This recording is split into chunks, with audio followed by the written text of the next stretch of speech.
All right. What it do, y'all? It is your boy Joe's McFly. Today is May 24th. Sunday here. And you know what? In this episode, we've got a new hope. We'll talk about that a little bit more going forward. As we'll talk right now, we got Keith, Chris, and I. You. Pinstripe Strong, episode 85. Let's do it.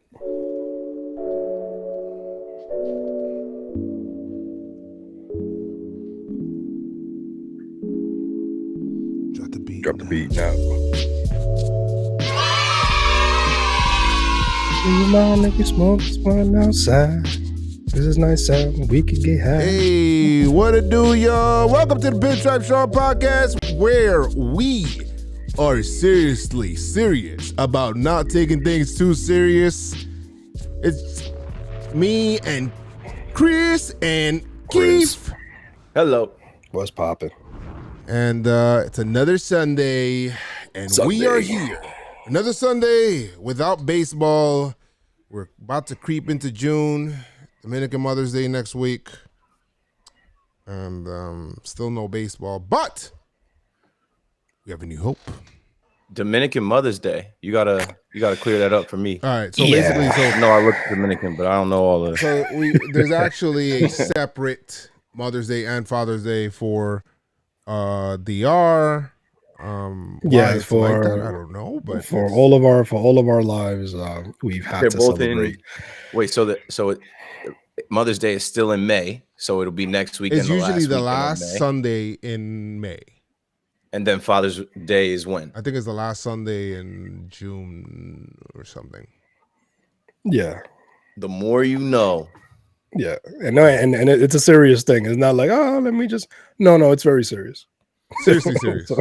Seriously serious. It's serious. Like, you better have a card and a gift and a bottle serious, or what? Yeah. Like, my mom's in DR right now, and she's like, hey, so were you gonna send me some money? I'm like, we're okay, relax, mom. Calm down. A week ahead, checking on it, making sure. Calm down now. Make sure that coming too. She's checking on you like people check on Trump, and she's like, hey, that check coming. Then I was like, mom, my birthday was like, a couple weeks ago. She's like, well, come on, I'm over here. It's like, you know what, Chris? That's also Mother's Day. That's when it became a mother. So you know what? You gotta give me a gift. What? Yeah. I gave you life. So you give me a gift. That became Mother's Day. Touche, mom. So you got Mother's Day on your birthday, Mother's Day on the real Mother's Day, like I don't want to say real Mother's Day, American Mother's Day. They want a gift for that too. And then there's Dominican Mother's Day that you got also get. So there's 3 Mother's Days for you in 1 month, Chris. You gotta figure it out. Yeah. I gotta find out what I gotta do. but in case you guys do not know, since it is Sunday, Strong in here right now, presented by JomboyMedia. We lit in here, got some stuff to discuss. We're having fun, and you know what time it is. Go home, be a family man, even if you're Chun-Li. Stay home. Stay home. Be a family man. Or a family woman. Yeah, a family woman. Only the Street Fighter faithful know what that means. But bro, not for nothing. That shit kind of hyped up. Like that shit. Hyped up. You see what I mean? The music, the voice. Yo, Chris is like, let's go. There's mad shit going on. Now I recently bought I repurchased the Switch. I got the Switch Lite, and then I downloaded the Super Nintendo Switch right now. What happened, bruh? Oh no! Listen, so anyway, listen. So I got the Twitch or whatever it is, and I haven't incorporated it into my gaming channel yet because I'm trying to establish stuff. And by the way, if you guys don't know, make sure you guys follow me on Twitch. It's getting lit over there. It's getting pretty. It is getting hype. It's getting the rounds. Yeah, it's getting the rounds. So we're having fun over there with MLB The Show or even Warzone pretty soon. Final Fantasy. Other games. But anyway. Final Fantasy. But what happened was that so I'm about to, basically my son brings me the Switch. And he's like, what's going on? Like Super Smash doesn't work. He didn't say those words. He just said that one doesn't work. Obviously, he didn't say Super Smash. Pops. And shit then didn't work. It says cannot read. Like I got the actual physical shit, and it says cannot read. And then we try to do it again. I'm like, okay. I tried to do it again. I turned it off. It didn't read. I'm like, oh, maybe the game is fucked up. Then I try Zelda, and then that shit says the same thing. Oh no! And I'm like, bruh. No. I don't want to look this way.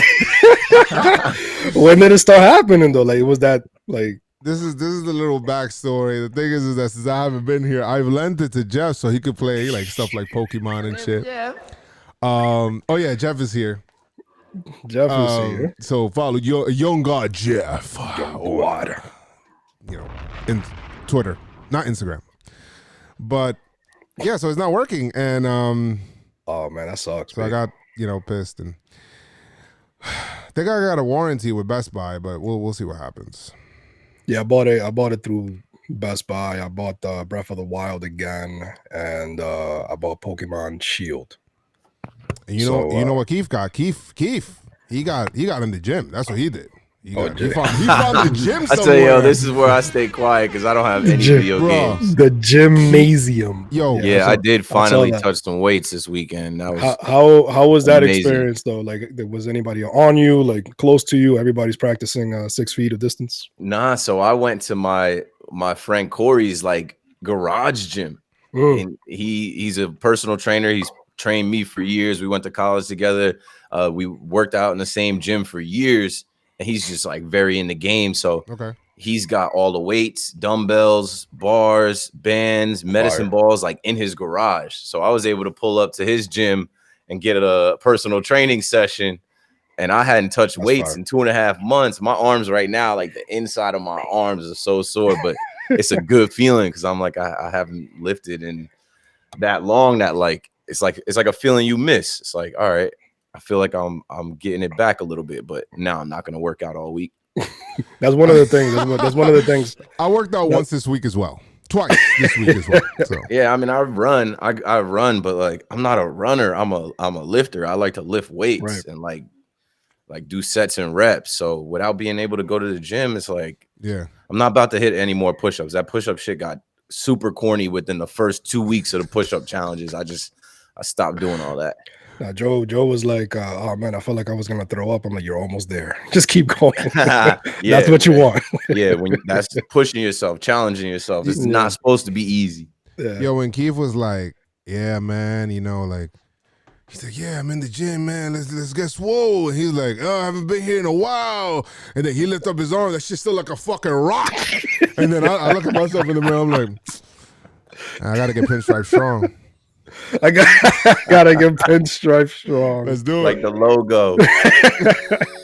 Now you know what's funny. You mentioned the because that soreness. I miss that soreness.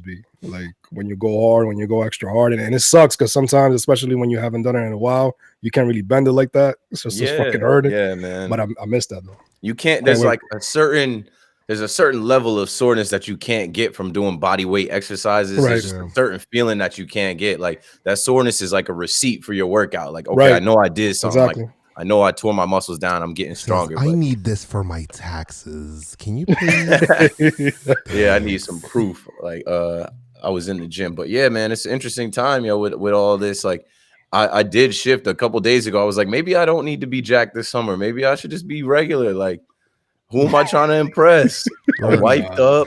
I don't go to the club. We can't go to the pool, club, beach. He said 7 months later, you see Keith with a beer gut and shit like I'm about to get the dad bod. I'm about to go full dad bod this summer. They're going to see me in August. Hold the phone, Jake. Hold the phone, Jake. I'm be like, yo, they closed the gym. I'll just quit. No. Just that easy. They closed the gym, quit. No, you know what's fucked up. I signed up. It was a couple years back. I signed up to the 24-hour fitness in Fordham, the one on Grand Concourse. Yeah. So it was open, brand new gym. I'm like, oh shit, I signed up. A week later, it was closed down. I'm like, yo, what happened? Oh, no, a pipe busted. So everything is fucked up. For everybody that signed up here, you could go to the one in Webster. I'm like, nah, I'm not going all the way down there, man. Fuck that. And I quit. That same day that I quit, I was like, nah, I'm not walking all the way to fucking Webster. Hell no, man. That's just mad deep. That's a workout in itself. Yeah, exactly. That's a workout in itself, and there's mad crazy motherfuckers. Yo, Shaquille in the chat said, "Yo, Keith is going all 100% Fat Thor."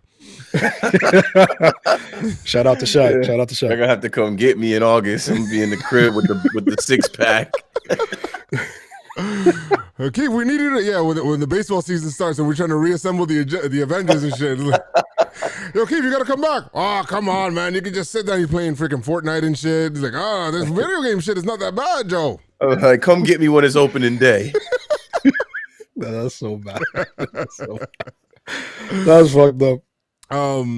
So that's it. That's, I guess, our little intro there. If you do want to follow us, make sure you do. Follow me at Joe's McFly on Twitter, on everything, Joe's McFly, and follow Chris McFly 28. You can follow Keith, even though he's adamant about you not following him. But yeah, follow Keith. I mean, it's my first and last name. If you're trying to see a couple posts, I mean, don't feel like you have to do anything. I don't want you doing anything. You don't. You be on there all day. You be on there on Twitter and IG. Word. You're like, I don't be posting about that. It's like, I post for what I want to post. I don't care if I had 3 followers or 3,000 followers. That sounds like my Twitter. Like I just post. It's like one moment I was talking about skateboarding. The next moment I'm talking about DC. The next moment I'm talking about baseball. Star Wars. The next moment I'm talking about Star Wars. The next moment I'm talking. It's like, yo, some dude messaging me like, bro, you're all over the map, and I think I love it. I was like, all right, man. They talked about that there's an alternate universe out there. That's just Joel's, all different Joel's McFly. Yeah, from all different alternate universes. Spider-Verse. That's hilarious. You can follow Jeff at Young Guy Jeff. I think I said that. Yeah. Definitely follow Jeff. Definitely follow Jeff. And you can follow him over there. Boy, if you don't. All right, and go ahead and do that. Not talking about following and things moving along. Before we get into that, leave us a 5-star review. We love reading the reviews on the podcast. Love it. Yes, we do. Leave us a voicemail because we haven't gotten one in so long, because I think part of it is because we haven't promoted it as much and haven't talked about it because I keep forgetting. So you can blame me. But leave us a voicemail at 347-389-4898. We read it live. We want you to be a part of the program as well. We even got to the point that before this whole pandemic stuff got real crazy, we ended up having to do like a separate voicemail episode. Yeah. Which is cool. Like, I love doing that. So make sure you let yourself be heard. Again, that number is 347-389-4898. I had to remember what the number is. The other day I was trying to write the number and I almost wrote my number. I was like, oh shit.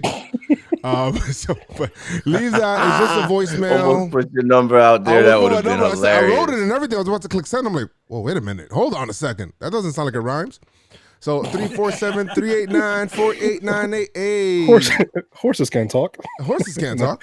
347-389-4898. And also buy some merch. We're gonna get some more merch out there too. So we got some shirts. I want to get some seriously not serious shirts out there because we definitely need to do that. We need that. And on a serious note, real quick, guys, before we start, because 2020 has been crazy to say the least. But Jerry Sloan passed this week. Yeah, man. Jerry Sloan. Eddie Sutton. Yeah.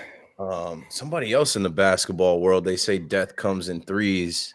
Oh, they had the wrestler this week. I forgot. Yeah, Shad Gaspard. Yeah, man.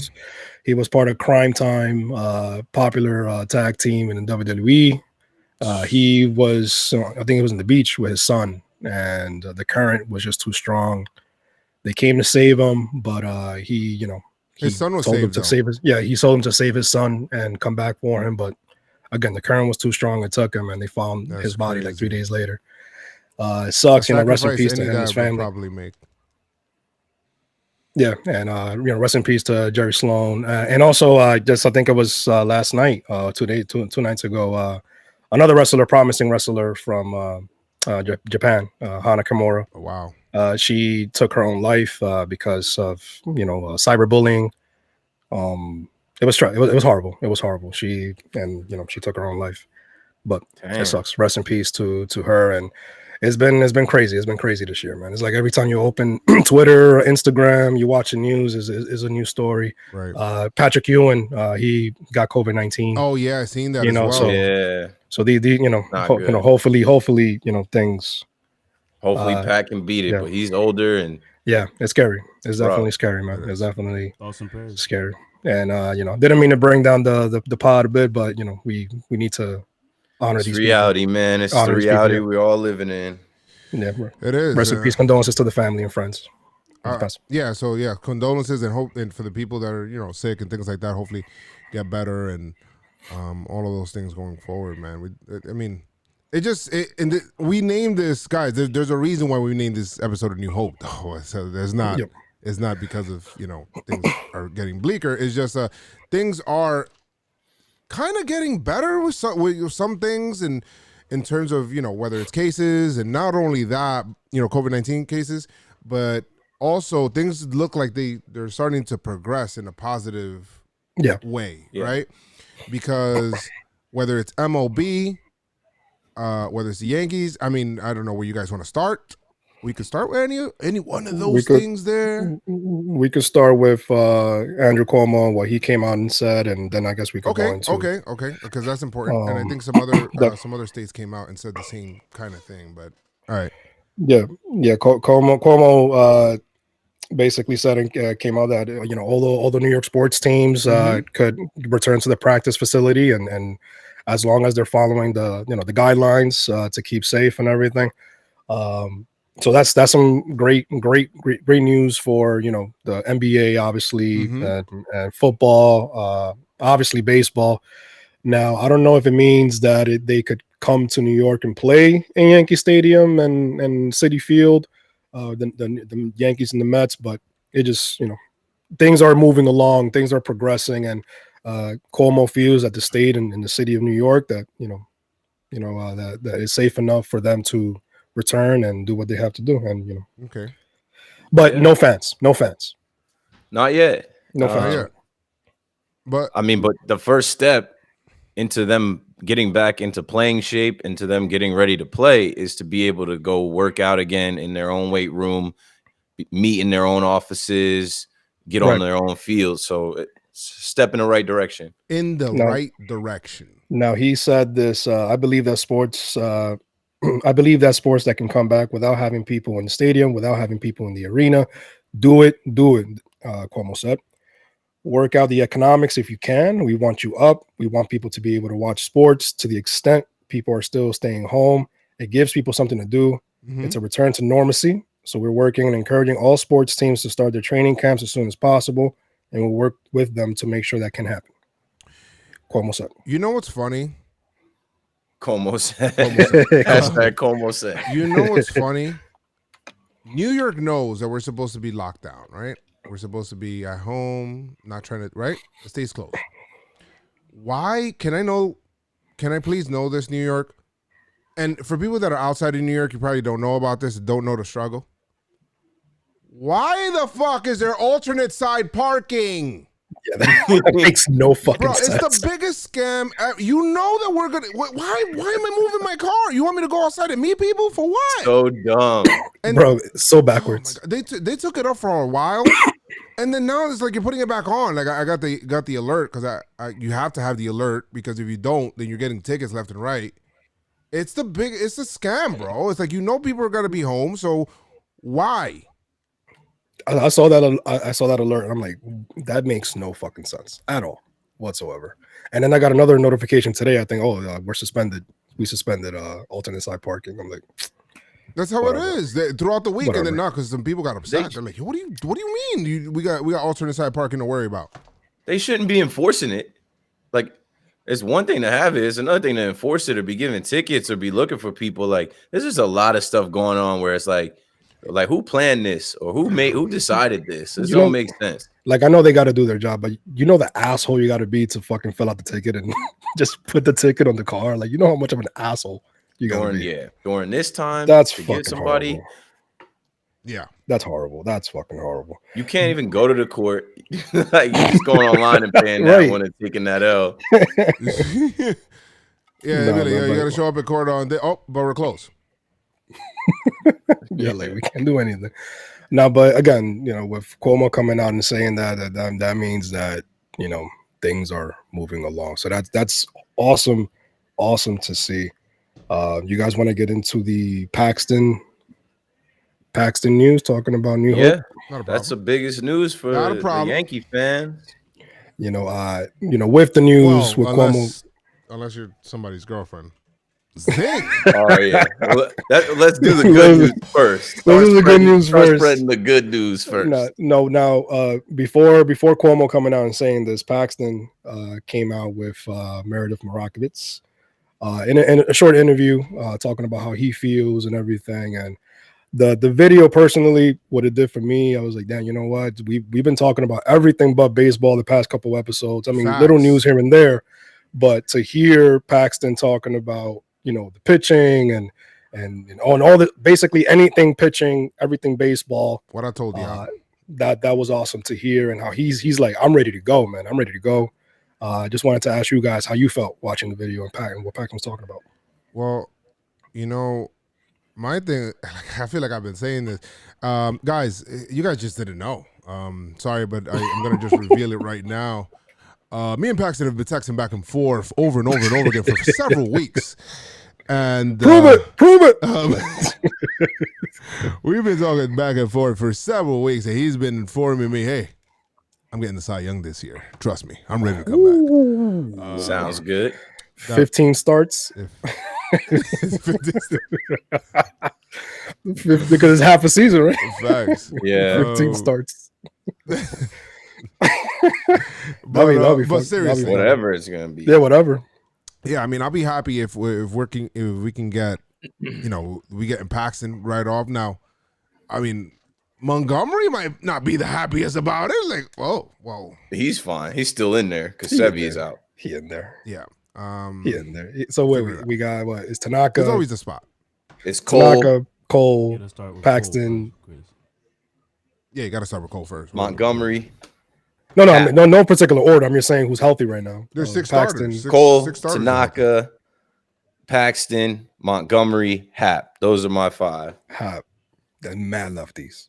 Wait. And Hap might not be there for long because there's some guys that can make his seat real hot if he goes back to the old Hap, not the spring training Hap of last year. He must be tight though, because he came out guns blazing. He came out guns blazing. He was ready. Now he's gonna come out 8 ERA. He had a great spring. 8 ERA. So what's going on? On the half season, 8 ERA. That sucks. This is not what I envisioned. How about you, Keith? How you liked what do you thought about what Paxton was saying?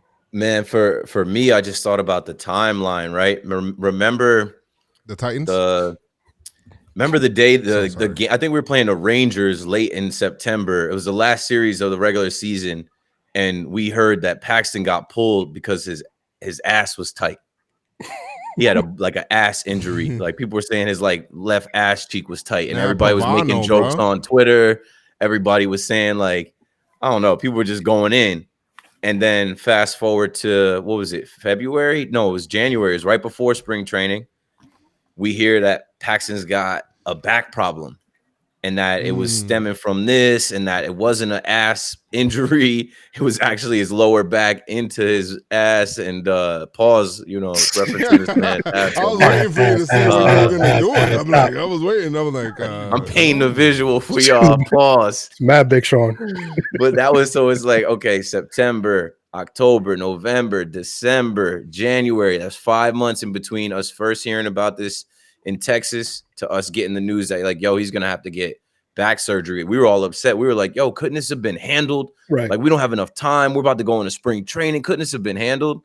Shit, we didn't know anything. We had just enough time. Word. Fast forward now, right? Here we are, June, about to go into. He said he's ready to go. He said he's thrown 12 to 14 bullpens. He feels perfectly fine. He's working on his different pitches. I'm like, man, Like that time went very fast. That time went so quick, and he's not gonna miss any time. So all is well that ends well, man. I just really hope we can get back to baseball in July and see this guy, because I'll say this right now in this tournament, this shortened season, whatever it is, the 5 that I just put out there: Cole, Tanaka, Paxton, Montgomery, Happ. I'll put those 5 up against any 5 in Major League Baseball. Facts. Yo, Paxton's like, excuse me? You thought I was gonna miss opening day? Gotcha, bitch. I'm ready. Yeah, he's pumped. Him and Hicksy, like guys like that the future looked like it was like they were gonna miss a lot of time, or it was uncertain. Remember, we were talking about when they put a timetable on it. Some people are like Giancarlo, can't forget my man. Big G is ready to go. My man. My best friend. Let's go. Year 3G about to start soon. Let's go. But yeah, the timetable for Paxton, people were like, he'll be ready by the All-Star break. Some people are like, no, he's gonna start. He'll be ready in June. No, he's gonna start throwing in April. So hey, here we are, late May, days, on in June. He's ready to rock. So is Severino starting yet?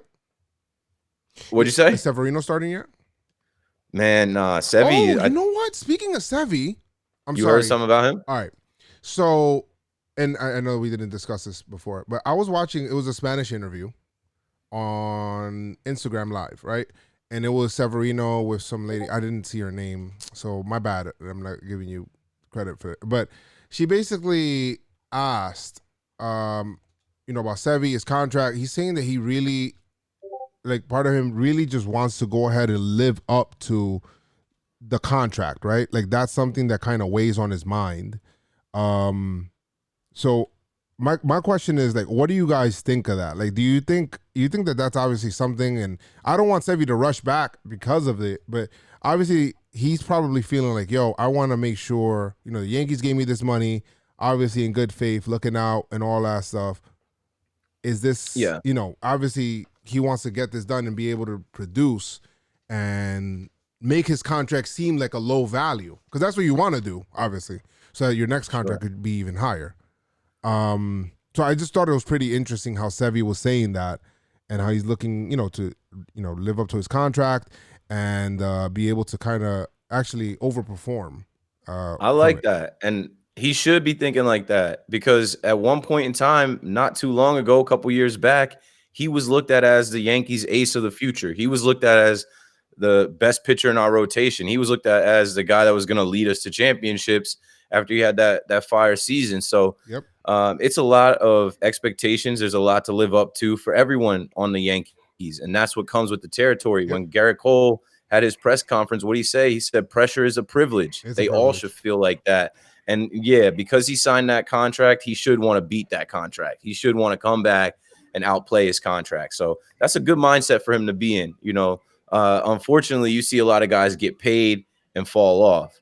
I think what we're going to see with Sevy is he's going to be motivated to rehab, come back, and join this team. And when he does join this team, I've been saying this for a while. I'm like, by the time Sevy rejoins us, Clark Schmidt is a little bit older, a little more seasoned. Davy Garcia is a little bit older, a little more seasoned. So we're going to have a hell of a rotation in 2021, 2022, for years to come, whenever he's ready to rock. So looking forward to it. And I root for Sevy. That's my dog. Like, I really root for that dude. Yeah, he the way that I felt that he was coming into the season, he was like, all right, man, I know you guys see Cole as the number one, but I'm number one. Yeah. And I was excited. Don't forget about me. Yeah, I was just excited to see like these guys going back and forth. Like, oh shit, you did 7 innings, 10 Ks. I watched. Tomorrow I'm gonna do 8 innings, 11 Ks, and it was just that back and forth. That's what I was looking forward to. That healthy competition. I was craving that. I was like, oh man, let's go. And then unfortunately he went down. But Sevy has a strong mind. He has a good support system. I know he's gonna come back a lot stronger. This is what he said. He said he was frustrated and whatnot, but he did kind of mention, so I guess you got to look for positives or in the negative, and he said a lot of good pitchers came up. That's what Severino said, and he was singling out people like Jacob deGrom, Steven Strasburg, and that gave me more confidence. These guys did it. I can do it too. deGrom has a great career. Strasburg just won the MVP of the World Series. Exactly. Yeah, exactly. Exactly. You can come back better. You get a new arm, you could come back better than you were. We haven't seen that much of him. Like he can come back and still have a good career. It sucks that it's in the middle of his like prime years, but you can make it. You can make it work. I think he will. I think he's motivated. We got a lot of good pitching around him for like competition. Like you said, like Cole ain't going anywhere. Cole will be here during his whole rehab, and when he comes back and the years that he comes back, Cole will be here to motivate him, push him. The future looks bright for us, and I know Sevy's going to do his best to be a part of that. So absolutely. I'll tell you what, guys. That champagne is going to taste a lot sweeter when we get it. I feel like it's been mad trials and tribulations to get and exactly my point. End goal. Exactly the point that I'm trying to make. That World Series champagne is going to taste a lot sweeter. Because like, it's so much shit. They're gonna make a documentary on this Yankee team that goes and wins it, because this Yankee team caught the magic fire. We had the magic carpet ride in 2017, but we were stopped by some cheaters. Then when we, also like lost in 2018, we found out that the Red Sox were also cheating. And then last year in 2019, it hasn't been found out yet, but I'm sure if the Astros weren't caught cheating yet, they were doing something. They were doing something. You don't stop, especially if it works. You don't stop. The Yankees, man, we rebuilt and rebuilt with a special team. I remember when people were pumping that rebuild the empire talk in like 2015, 2016, and people were saying, oh, it's going to take the Yankees 4 or 5 years to rebuild. And I'm like, nah, y'all smoking. And we did it quickly. So now, this shortened season, I hope we take this. And then I hope we come back the next year and take the next one. And then it's like, what can you say about this team? They need to make a movie about it, because we went through last year, having the most injuries any baseball team has ever had in the history of baseball, the most trips to the DL, IL ever. Yep. And we still won the AL East. We still were, a game away from the World Series, you could say. I don't know, man. I got a lot of confidence in these young guys and in our management, the new pitching coach, new catching coach, some of the moves that were made. Like we're gonna be all right. New strength and conditioning guys, like we're gonna be all right when things get back to normal. And it's gonna be a movie in the Bronx when they do that. When they do the national anthem that first opening day. I'm expecting the next time we can go to Yankee Stadium is opening day 2021. When we get there, it's gonna be ridiculous. So who plays Joe's McFly in the movie? Who plays Joe's McFly? The one and only. You have this. Damn, who's that guy? From what show? Show or movie? It gotta be Spice Adams. Spice Adams. Ha.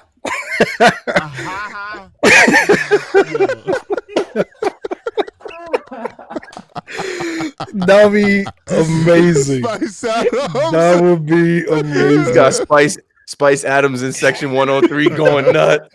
We out of here. Imagine Spice Adams doing the face with the Devers home run with a little no and shit. That would be fucking funny. And then he starts to do that little moonwalk dance and shit. With the hand.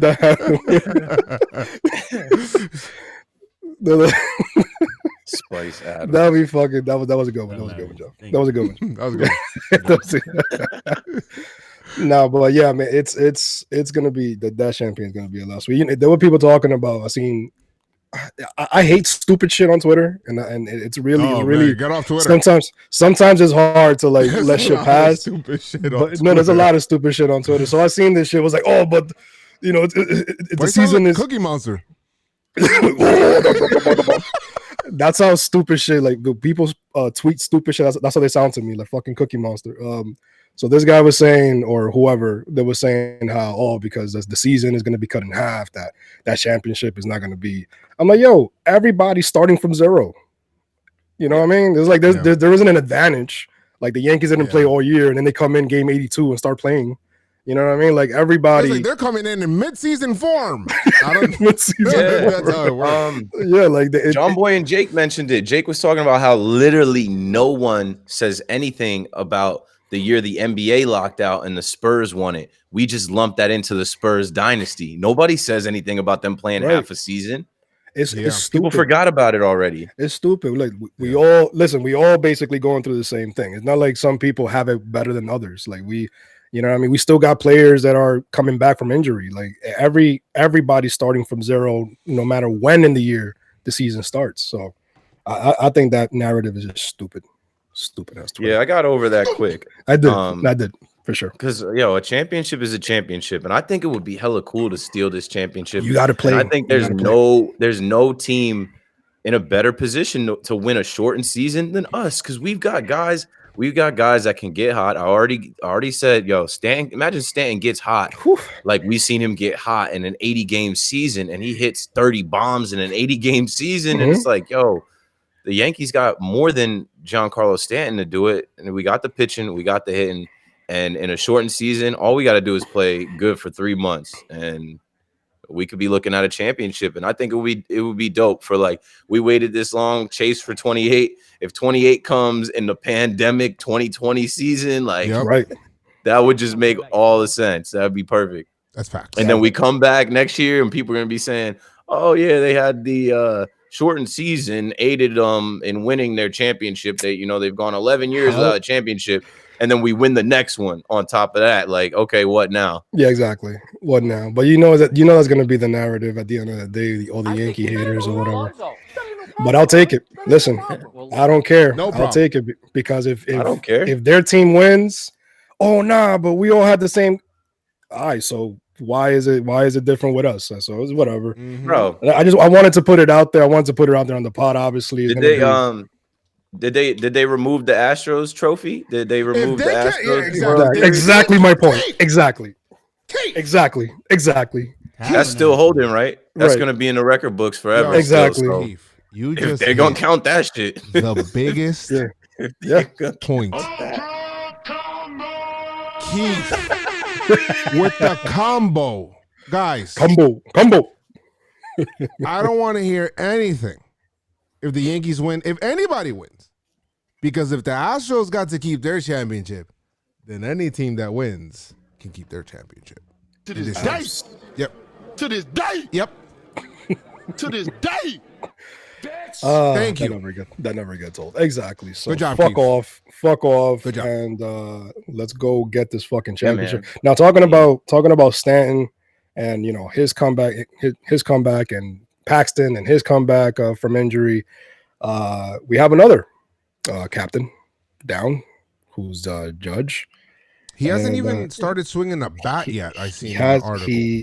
I watched that Marcus Tim's interview, and they feel good about where Judge is at, but he hasn't been picking up a bat. But he is around the other guys and picking up balls and all this other stuff.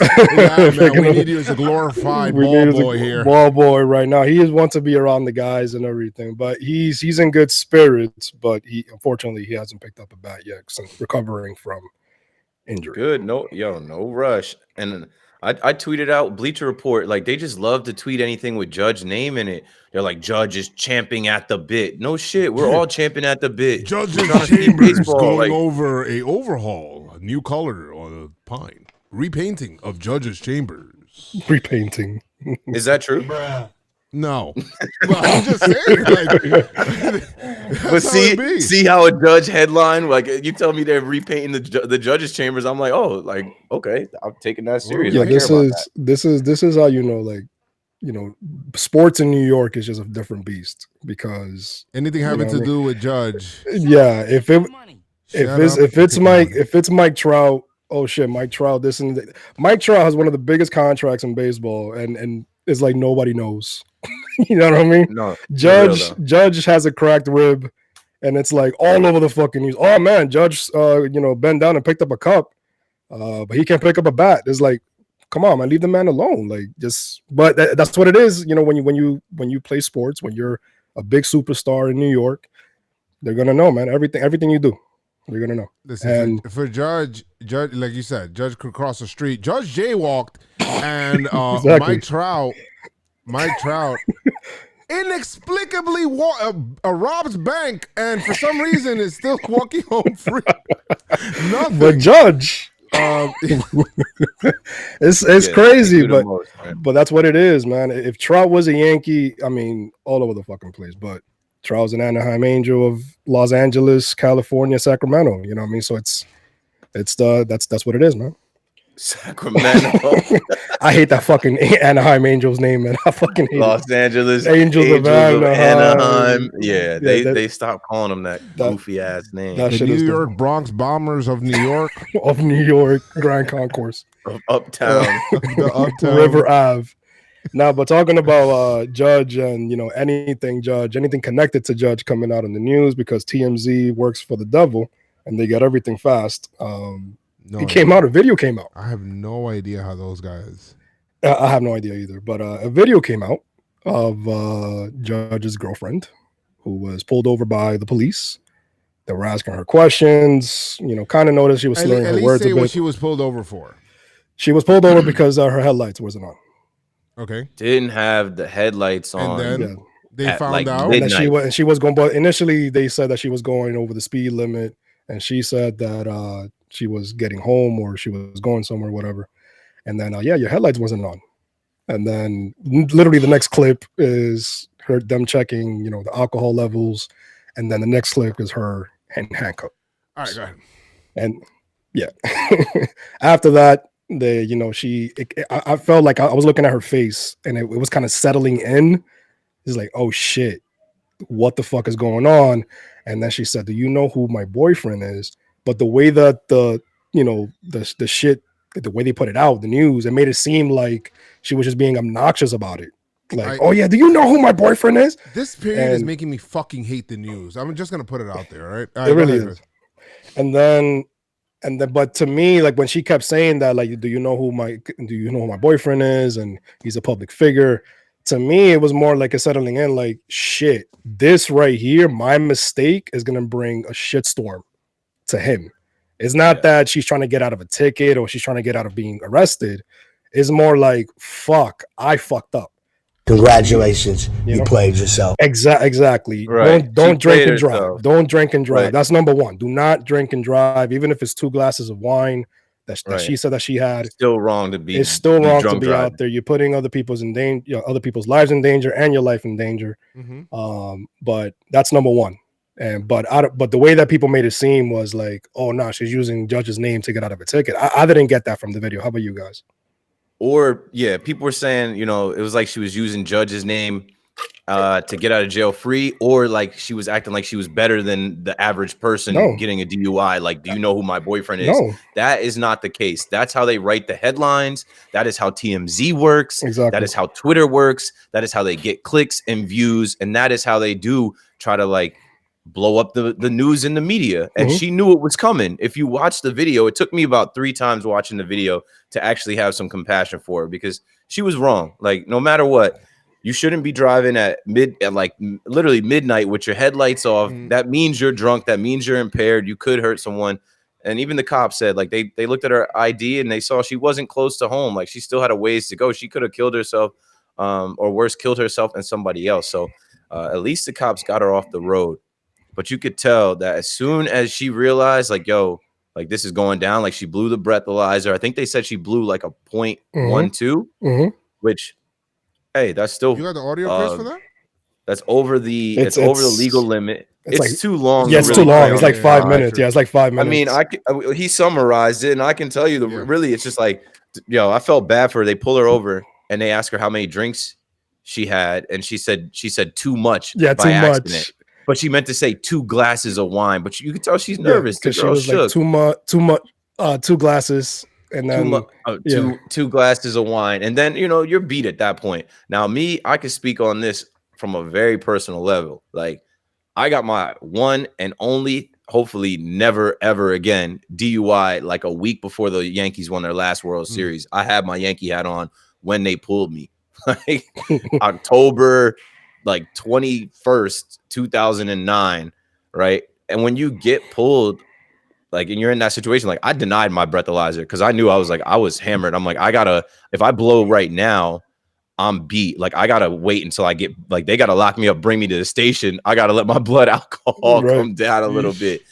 She knew. She was in the car. She started crying. She said, she didn't even want to really flex his name. She didn't want to. She was saying, like, my boyfriend is a public figure. And then, like, do you understand the New York media? Do you know what is going to happen? Like, this is going to be bad for me. And like, this is going to be bad for your relationship.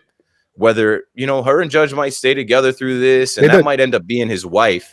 But that is how people are publicly going to know her now. People didn't really know her too much. We saw her with Judge at the CC Sabathia Gallery, and a couple other times they've popped out. Super Bowl in Miami, they've popped out together.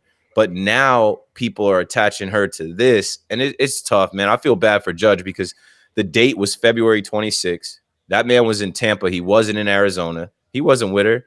You know, she was talking about work. I don't know where she works. That's what I would like to know. I would like to know. She said, I got to be there at 7 a.m. At her job. But he's like, yeah, you'll be, you know, it's 12 o'clock right now. You'll be with us for 3-4 hours, and then you can make it to work.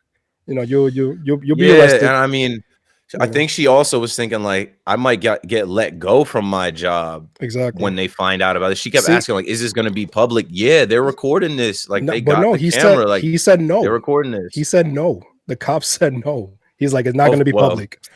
I mean, of course the cop's going to lie. That's not the first or last cop to tell a lie. Right, exactly. My message to her is, you're a fucking idiot. I mean, bro, like, call an Uber. Listen, call an Uber. Do something, bro. Like, you know who Judge is. You know this going in. All right. I'll be honest. Like, if you drink, you kind of know if you're hammered. You kind of know if you're not. You know, you kind of know. And I feel like if you're like in that situation and you know who this person is that you're with, you know what organization basically that they're with. You know that it's going to be a shitstorm if you were to get caught. Now, granted, every drunk driver always thinks, I can drive drunk. And every person always thinks, oh, I'm good. I did it before. I could do it again. But it just takes that one time, bro. Like, what's crazy is that, like, just don't do it, bro. Like, you probably Cash or somebody probably pulled Judge to the side, like, yo, is this going to be a problem? Because it's happened in February. We haven't heard it. You know, this is the first time that we hear of this, right?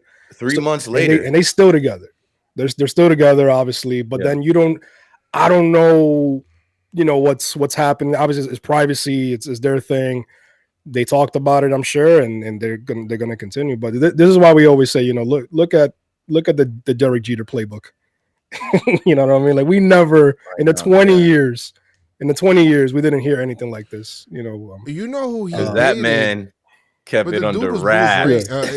Derek Jeter, unless his girlfriend was famous, which we all would know because he dated a bunch of famous girls. But like, we don't need to know Aaron Judge's unknown girl, and that's the one thing I'm gonna say about it. She should have just left that part out of it. Like, don't even mention, do you know who my boyfriend is? Don't even mention, do you know how bad this is? Like, you made a decision to drive. You made the decision to drink and drive. You have, I'm sure, resources to get a ride home. You have money to pay for an Uber or Lyft, and you made a bad decision. You wanted to bring your car home, and you cannot act like that. You can never move like that when, like she said, my boyfriend's a public figure. Well, if you know your boyfriend's a public figure in New York, he's a face of baseball, then you can never, the face of baseball, exactly. You can never do anything that could potentially paint him in a bad light because of you. You can't break any laws. You can't be out there wilding. It shouldn't even have.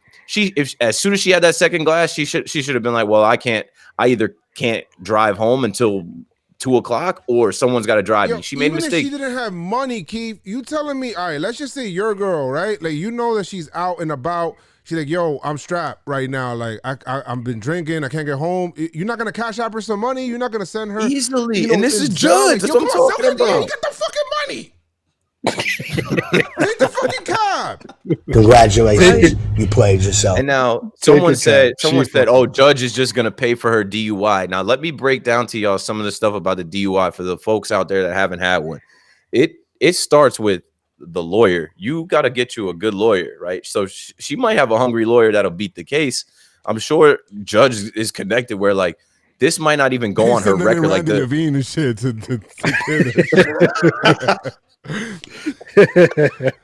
He's like Randy Levine. Yeah, he's like, you want me to bring in the big guns? And you already know. She's like, Daddy, chill. She's like, okay, don't Daddy, worry about it. So I'm gonna break it down for y'all quickly, right? So the lawyer's gonna cost you a few racks. You're not going to beat the case with a public defender. You're not going to beat the case with a $1,500 lawyer. You got to go spend like $3,000 and get you a good lawyer that's in the area that has handled DUIs and get this knocked down, right? I paid my lawyer. I don't have a DUI on my record. They did something else. They put something else on my record. But what I did have to do is IDRC, which is intoxicated resource, something like you have to go to class. They force you to go to a 2-day class. And it's the saddest thing. You learn about mothers who have lost their children to drunk drivers. You learn about, blood alcohol content and like what happens to you as soon as you start drinking, and then how impaired you are when you're driving. They make you put on these like goggles and do these different things where you'll never want to drink and drive again. And you got to pay for that class. Then your insurance goes up. Your monthly car insurance is going to go right through the roof. You're going to have to pay a premium for 3 years. You have to pay this, like, I don't know, this like tax. Like you just got to pay like $1,000 surcharge each year just to be able to drive. And then they put the breathalyzer thing in your car that you got to pay for too. So like this is just getting started for her. Christ. But I don't think Judge left her. I don't think he's going to abandon her. I think they go back to like high school, college, like it's deeper than that. And this is Aaron Judge, right? He could have his fair share of rich, successful women, and he still chose her. So I don't think Judge is kicking her to the curb. I think she's still going to have to fight it legally and go through some things, but it'll blow over. It'll pass. And you just got to make smarter decisions. What I hope for her is that, she's young. I think she's like 26 or something. Like she's in her 20s. Learn from it. Right. Because if you are going to go on and be Mrs. Judge, if he is going to potentially make you his wife, if he does see this through with you, you can't ever let something else happen again, because it's going to be worse. It's going to be 10 times worse. I would say, create a foundation, people affected by drunk driving, do something to give back and to make up for your mistake. Cause that's it's horrible. It's really fucking horrible, bro. It's just that she was probably driving home like normal, like the lights are off, she didn't notice, and once you hear that first whoop whoop, it was at this moment he knew he fucked up. Right there, that moment. You're like, once you see the lights, you just look up, you just peek. I know the moment when I'm driving, I'm not even doing anything wrong, and I'm seeing a cop behind me. I'm like, yo, shit my pants. Driving wild. They running your license plates. They just looking for something. You also driving while black, like and then, we know as soon as we like on purpose turn on the lights and whoop whoop. I'm like, oh shit! I start pulling over to the side. I'm thinking, and no, that shit. He just goes right by me and shit to go stop somebody else, and the other guy's kind of like waving at me and shit. Like they know what they're doing. Now they probably they have downtime and they want to fuck around with people. Yo, that's Joe's McFly. Let's get behind him. Just to fuck with everywhere, yo. I don't play, man. As soon as I get in the car, I'm looking for cops. In the rear view, I use Waze, and I don't drink and drive. I mean, I'll have a couple of drinks, but I'm never like if I get in the car and I feel like I'm too buzzed, I'm like, we gotta wait for him. Yeah. Like we gotta wait. We gotta wait for an hour. Drink something, eat something, some snacks. Or someone else drive. That DUI is gonna cost you $10,000. That Lyft Uber ride might cost you $10, $15. Like, leave the car there. Come get it the next day. The only time and get it the next day. The only time I ever got a ticket, I was on my way to work, and somebody was like tailing me, like they were right behind me. I'm like, yo, what the fuck is going on? And I'm looking the rear view, and I'm looking all over, and I'm like, I got a little nervous, so I sped up a bit. And my exit, I don't know why. My exit was coming up, and then literally my exit was like just right there, and the cops was right there. Boom, they pulled me over. Whoop, whoop. And I'm like, fuck. So already I'm getting nervous. You know what I mean? Like I got, I'm fucking nervous. I put my hands on the steering wheel. I'm like, I got nothing. Please, God, I don't want to get fucked up, please. And it's fucked up that I got to that you think that, that's your first. Because I've been there too many times. That's your first initial reaction. Like, yo, I don't want to get fucked up. I don't want to. You know what I mean? So I'm looking all over like, yo, I don't got some shit that looks illegal. Like, and I got nothing. He's got my keys, my wallet, my phone. They about to plan it on you anyway. Exactly. So I learned from my because I got friends that are cops. I got friends that are, a cop pulls me over. I'm turning off the car completely. All right, I got everything out already. All right, I'm putting the key. I'm actually taking it out of the ignition. I'm putting down the windows, all the windows. I'm putting the key on top of the dashboard, and I'm crossing my hands on top of the on the steering wheel. Right. I'm just, yes, sir. You know, like, and you know, looking straight or whatever it is, because, bro, I'm not playing around with that shit. You know what I mean? To think at all. Hey, here's my license, just right there, like, tasing my ass, or even worse. You know what I mean? It's just so But many see, stories now- you hear that shit. Now, Aaron Judge's girlfriend didn't have to worry like we worry yes, when we that's get correct. pulled over. She was, man, she deserved to get pulled over. She's driving in on a highway with her headlights off.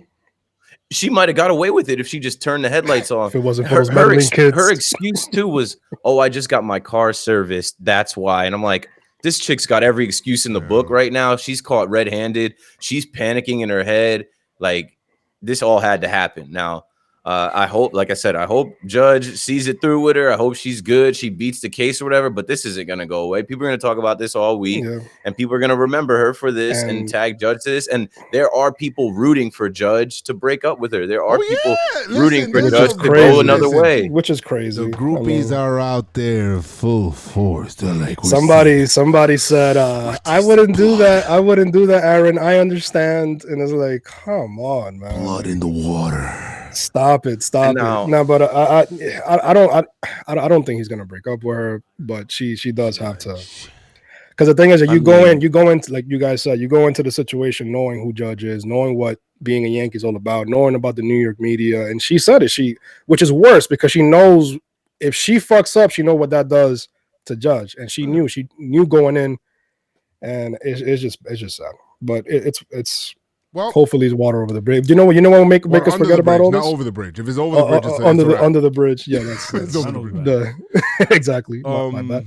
But you know what will make us forget about all this is if I might even get some baseball back. Exactly. If baseball comes back, we will forget. I mean, some haters will still bring it up and whatever if she comes up in the screen on TV screen or whatever. But baseball's back, sports is back. We're not gonna be talking about this shit. Slow news right now. Slow news cycle right now. So this is A1. If you go on YouTube, just type in TMZ. Her video is the number one video.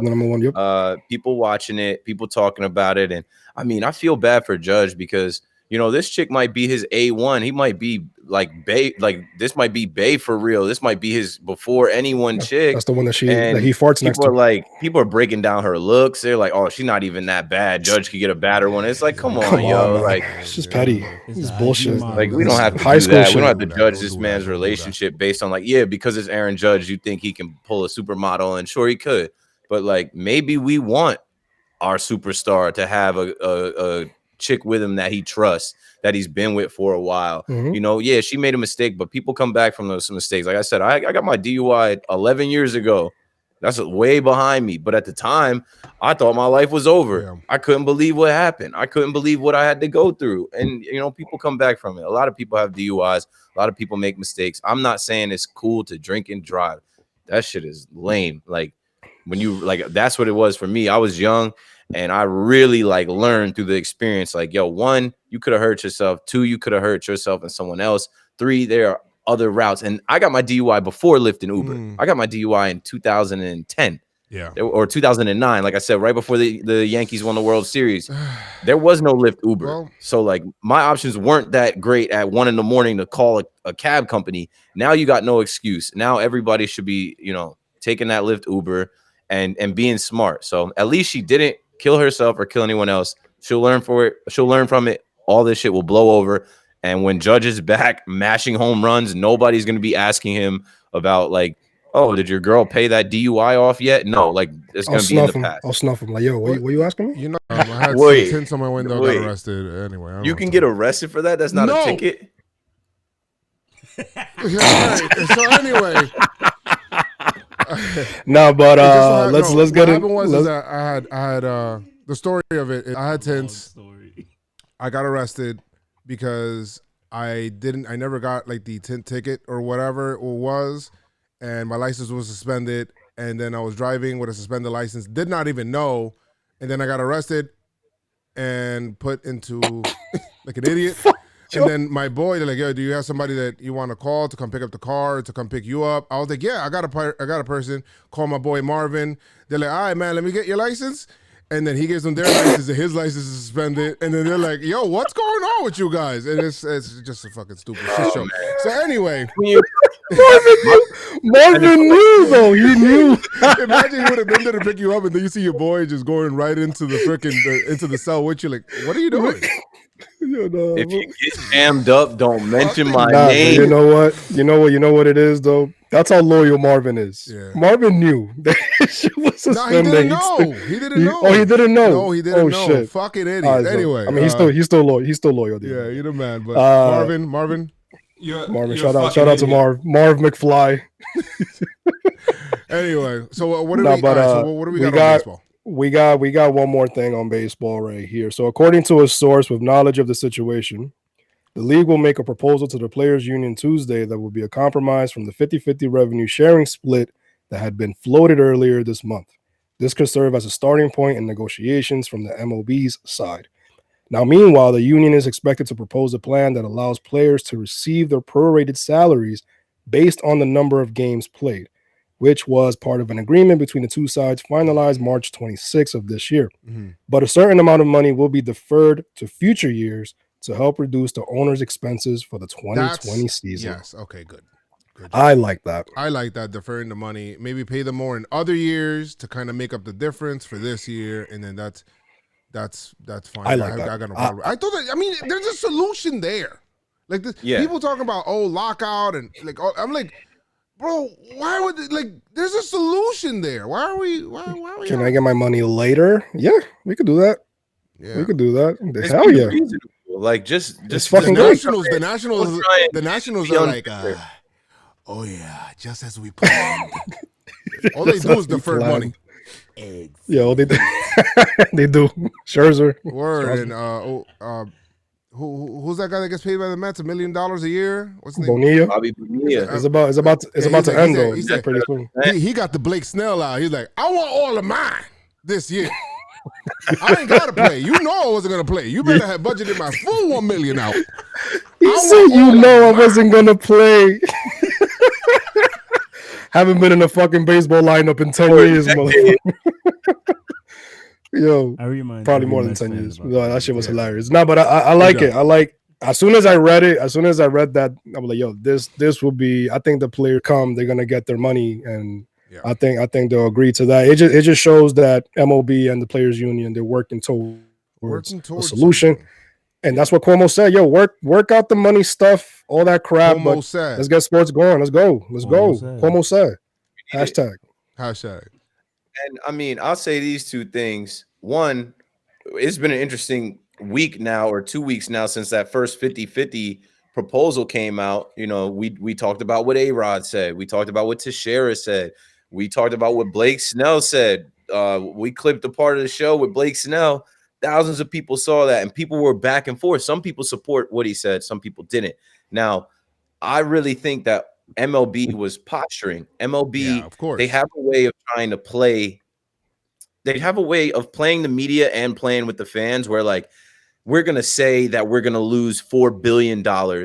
We're going to paint the picture that, like, we're the victims or we're the ones that are going to be hurt so that the fans get mad at the players, like Blake Snell, right? Blake Snell was the first player to really, speak outwardly about how he felt. And people were like, this guy's a clown. This guy's a joke.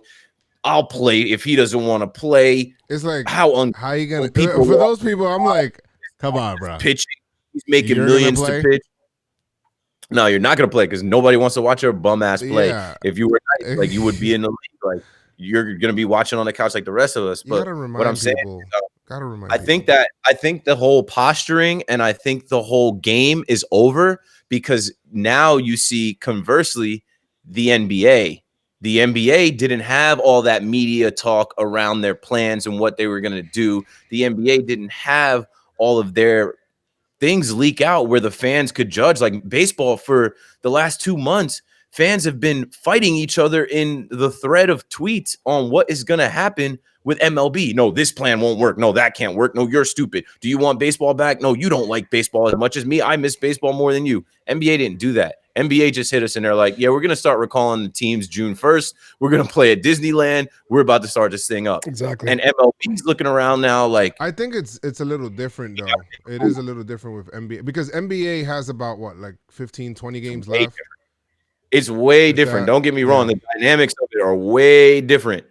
But, you know, like just the fact that like MLB, the season didn't start. NBA, most of the season was done. We can go right into the playoffs and people couldn't really be mad about the NBA doing it. But there will forever be competition between the leagues. It is what it is, right? MLB doesn't want to be in third place, but they are to NFL and to NBA. Now, if they fumble the ball and don't figure out how to properly do this, which I don't believe that's going to happen anymore. I think they're going to make sure that we get baseball this summer because they don't want to lose. Like MLB, step up. We know that the game is way different. The players, the structure is different. Okay, figure out how to come back. NBA, figure out how to come back. Even if it's easier for them logistically, figure out some way to get us some baseball this summer. Figure it out. That's why you get paid the big bucks. The big bucks. Yeah. So it's a new hope because we feel that it can. It's a new hope. We can get this done. You know.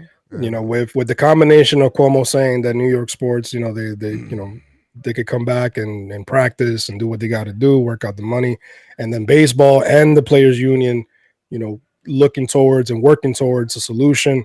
It feels good, man. It really feels good where sports is going to be right in the next 30 days, and what the news coming out, and instead of talking all this nonsense and having to turn on the news and seeing the numbers go up of deaths and people getting sick, we're going to have something that's a positive when it comes to sports returning and, you know, something else to watch and just make us forget about all the negative in the world, at least for those 2-3 hours.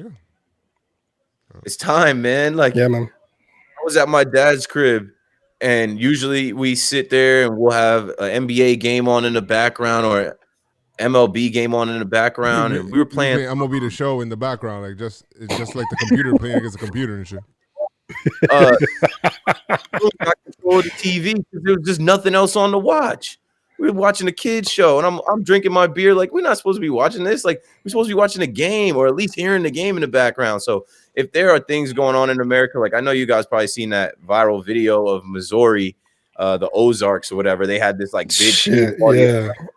Maybe 1,000 people out there. Yeah. So if places in this country are opening up again, I saw a viral video of Atlanta, a nightclub in Atlanta. I'm like, that bitch is packed.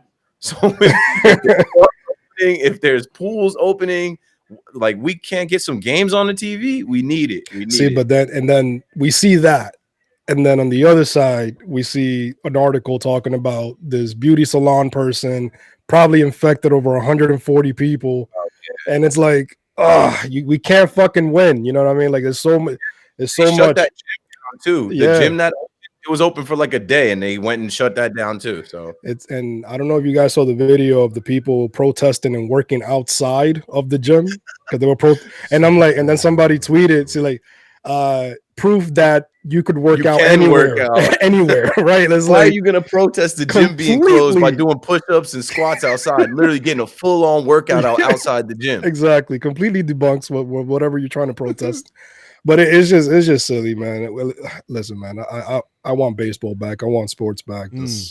Let's get this popping, man. But guys, I think in terms of anything else, I think where we at the 1 hour mark already? 1 hour 13. We're over it. Shit, man. We got nothing to talk. We had nothing to talk about. we still pushed an hour. Paxton, Judge girlfriend, the new proposal, a new hope. A new hope.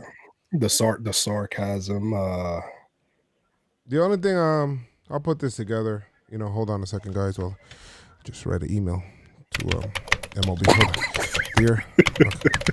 Just all right. The resident evil people. Resident baseball fan. MLB, figure it out. Figure it out. Send. That's it. Send to Manfred. For real. To Manfred. But man, anything else going on with you, Joe? You, Keith? Nah, just enjoy your Memorial Day weekend. Yes. It's usually the like unofficial kickoff to summer. Usually Memorial Day weekend comes and people start grilling and going to the beach and the pool. It's a little strange. You know, I'm from the shore area. I went down to the Jersey Shore for the last 2 days, and I came right back up because I'm like, yo, the weather is trash. Everywhere is closed. It's just not the same vibe. But we're gonna get there. I give it like a solid like 2 to 3 weeks before we see some change. Like after we get on the like mid part of June, like around Father's Day, things are gonna start opening back up, and things are gonna start. You know, getting back to somewhat normal. We gotta push forward. And I know it's a hot button topic. It's literally the only topic, and people feel strongly one way or the other, but it's time. We can't sit in the crib forever. It's time. Mother Nation. You trash, son! Mother Nature. You trash. Mother Nature. Yeah, cooperate, please. Yeah, when the even if it's hot outside, if it's like cloudy or whatever, if it's raining, it hurts the shit out of my hip because I still feel that twisting muscle inside my hip, and it's like, I hate it. So, but, 50 say something? If you survive, your bones still gonna hurt when it rains. That something like that. Son, I'd be bedridden, man. That should be like grabbing onto me, and I'm like, oh man. That's why I hate 50 getting shot. Yeah, yeah. And Chris, your last words? You know what I mean? Everybody just be safe, man. Everybody be safe. And the thing with the wrestler that passed away, Hana Kimura, it sucks, man, because I see people when I go on Twitter and I see people just talking mad random shit and no consequence, you know, and that's to everybody, because I've seen Keith get attacked, I've seen Joe get attacked, and it's just people that are fucking sad, and these people, low lives, you know, brought, you know, because of them, because of their words, she took her own life. And I just want people to express love, man. Love each other. If you got nothing nice to say, just get the fuck off social media, man. If you can handle that.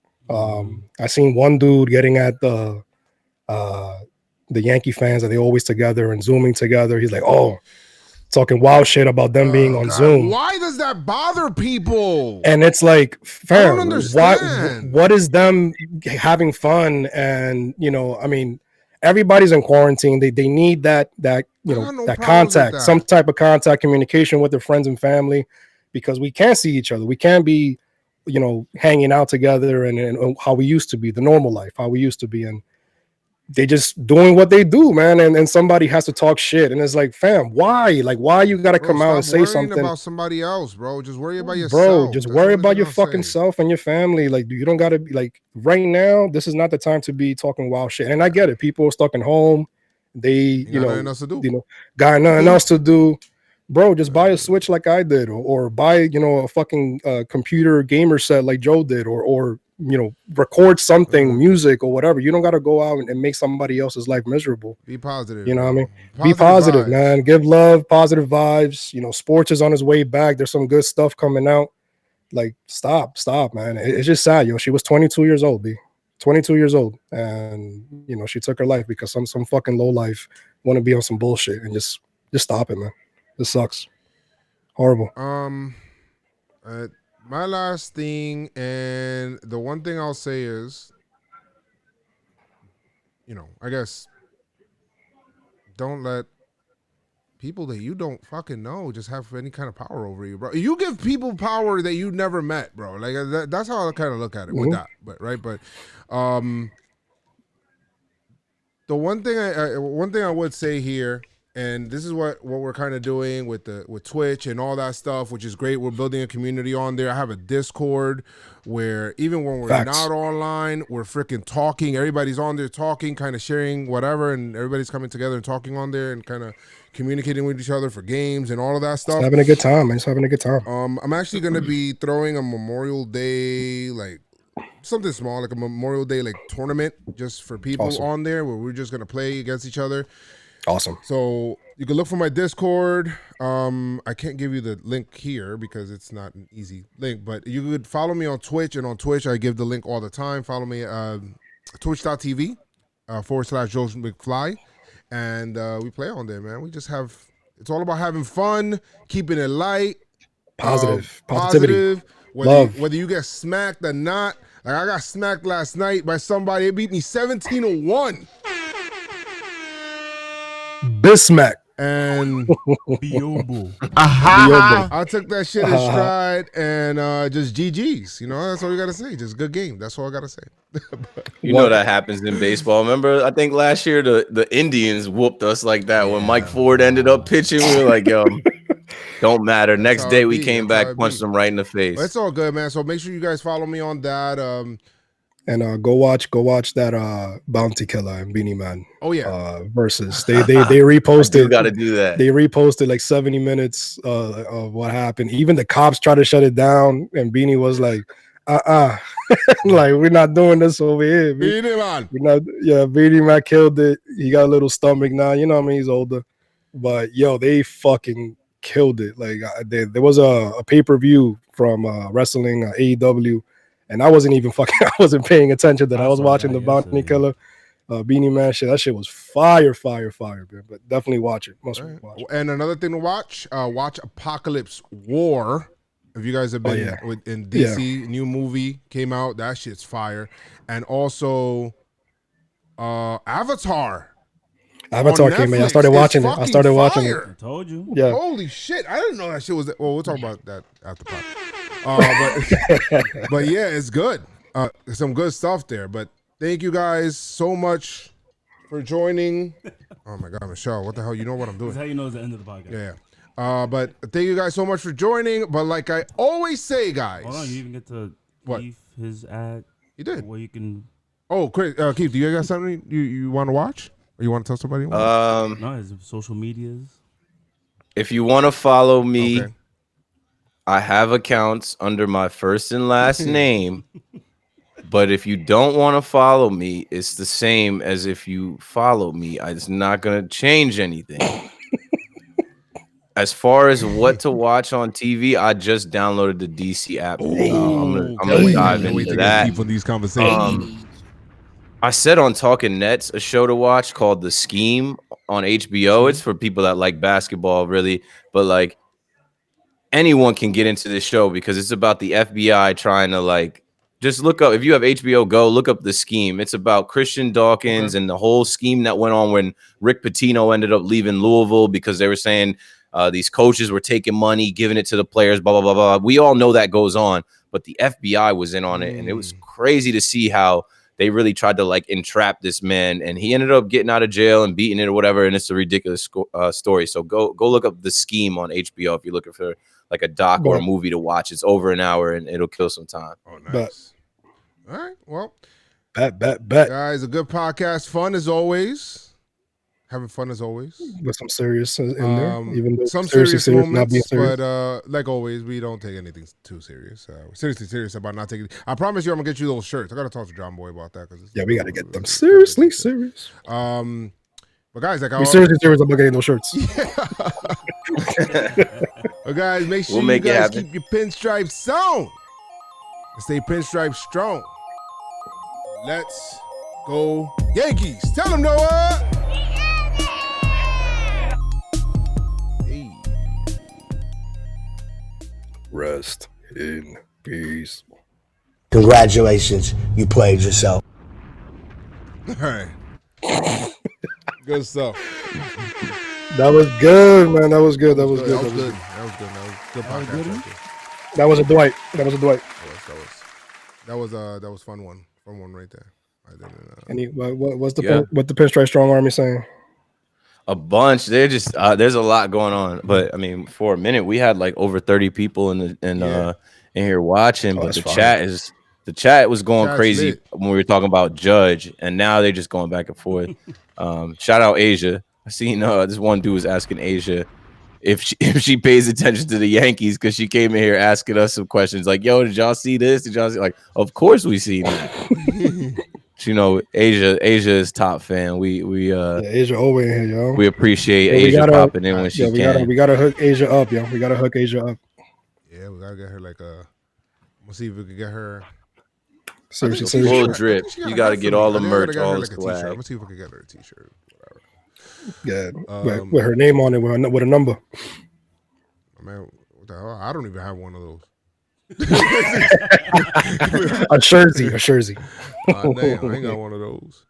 But one of those. Nah, but that Beanie Man, I keep talking about it because I haven't had that much fun in a versus or just Instagram period. Like I haven't had that much fun watching something like that. Like they were literally going back and forth and battling and talking shit to each other. But like, you know, they rapping and then Beanie Man comes out, get him out the way, and it's like nah, and they just going into it. It was fire. And then obviously you add the police element to it. Who do you want to see? Who do you want to see in versus? Who's somebody that you would like to see in versus? You know what? Jigga, but they're not gonna do it. Drake, Wayne, not gonna do it. What we need, we need somebody big. You know what? I want to see 50 do that shit. I mean, they're all big, but we need somebody bigger. I haven't watched any of them live. I've caught all of them after. I think Drake versus Wayne will be a very, very good versus. I think so. Yeah, exactly. They had a whole concert about it. They basically the originators of versus, right? Drake versus Wayne would be fun. Yeah, Drake versus Wayne will be fun. I wouldn't even say Nas versus Jay because that's not even. I don't know if I could. I don't know. Jay will draw. Jay will win that. I love and Jay's not doing anything off title. And and next is Jagged Edge 112. Jagged Edge and 112. That one got postponed or canceled. Then. Oh yeah, because some of the members of 112 and Jagged Edge weren't going for it. Right. Why people don't want to do the verses? Is it? Do they feel like they're gonna lose? There's no losing, right? There's not like no real losing. No, if anything, your streams go up, your followers go up. It's all promo. Now you definitely make some money. I mean, right now Beanie Man and Bounty Killer's numbers are gonna go they're gonna skyrocket. They were talking about DMX and Eminem, and I'm like, I don't think I want to see Eminem in a versus battle. I don't think I want to do that. Yeah, same way I don't want to see Jay-Z in a versus battle. I mean, it'll be fun. It's like you got to think about who's got commercial hits, who's got a catalog. Like French, when French was beefing with Thug, they were saying like, "Oh, put French's catalog up against Thug." Like French Montana's got a lot of top 10, top 20 hit records that he could do a versus battle with. Oh, I think they were even trying to throw him versus Kendrick. Which that's not the match. That's not the right matchup. French said that I would in like to see Kanye. Kanye could do one.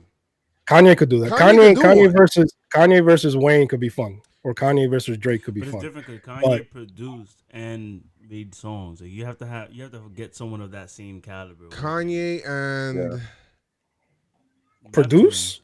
Oh, okay. I like that. Yeah. Who? Kanye. And Pharrell, basically. Pharrell. Oh, I would like to see that. You mean, but wait, as music, like their music, or you're talking about shit they produced? Those two who produced their music, maybe both. They have like or you could put.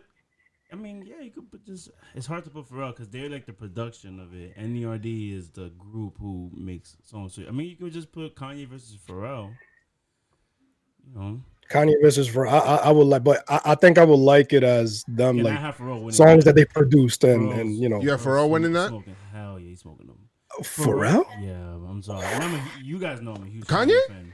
I mean, his catalog is Somebody crazy. said Kanye and Dr. Dre. I think I saw Jacquees versus Miguel. Someone was throwing out there. I'm like, I'm not checking that. Jacquees versus Miguel. Miguel probably beat him though. You know what's crazy? People were talking about how like they, you know, they weren't really looking. There wasn't like the hype surrounding Beanie Man and Bounty Killer's battle. Like it was oh shit, but you know they weren't really like running to it. It wasn't until like they put out the show and it was like oh shit. You see the numbers going up. Right. Almost half a million people watching that shit. Mm-hmm. That shit was fucking crazy. That's fucking crazy. I would like to see DMX. I don't know who. What they should do. DMX versus Busta. Maybe. It's tough because it's like there's not that much time, but they should do region versus region. Busta like has put New York versus Atlanta. Yes. Let's see like some of the like up and coming New York artists versus the up and coming Atlanta artists. Like, but I think LA versus. But I think that would happen. Toronto.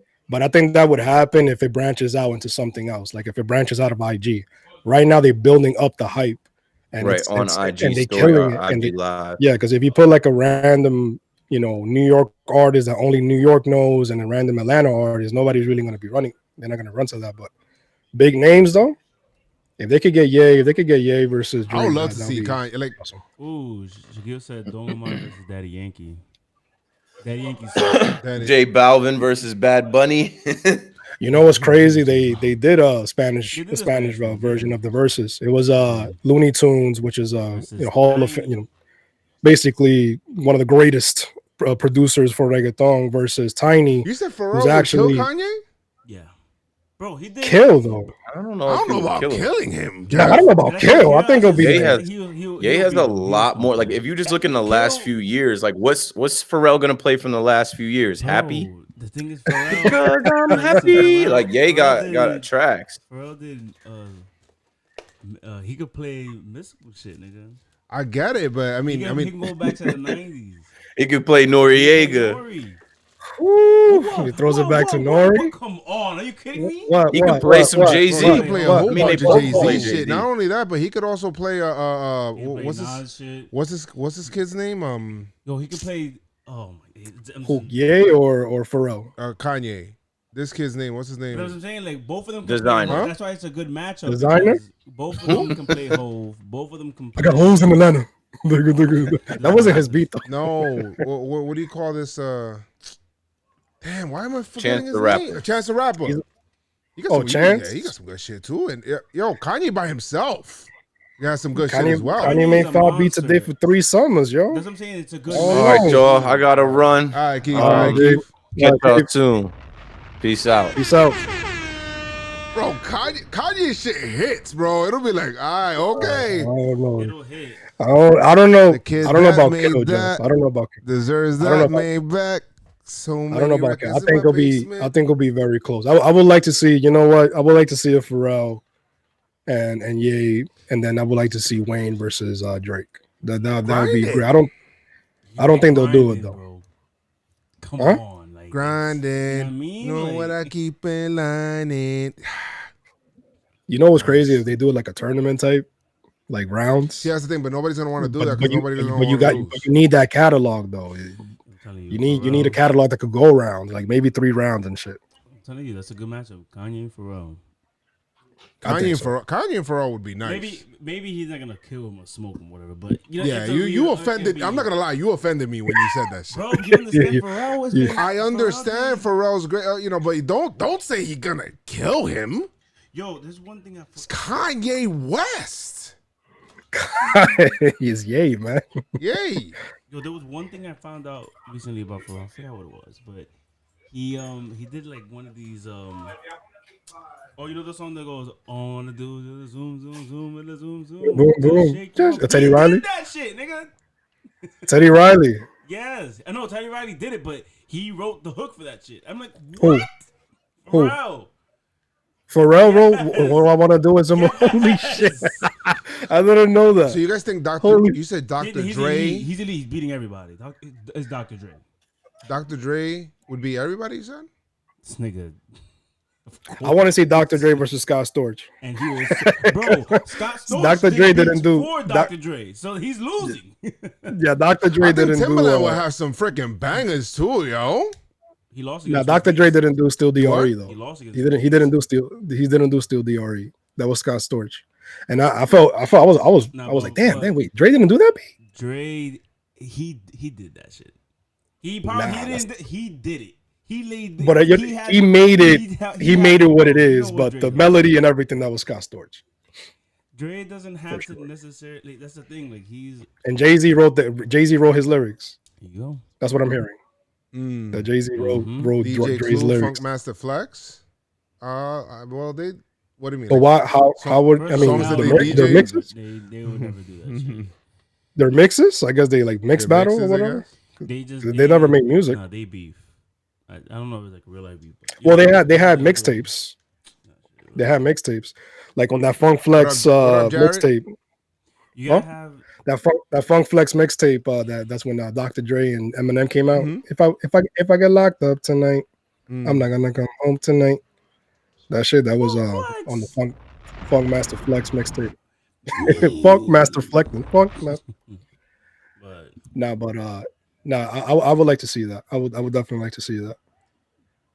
There was some new music that came out, but I wasn't I just heard I wasn't Gunna's really album. into. You know, I've been using Hmm? Tidal. Polo G. Polo G.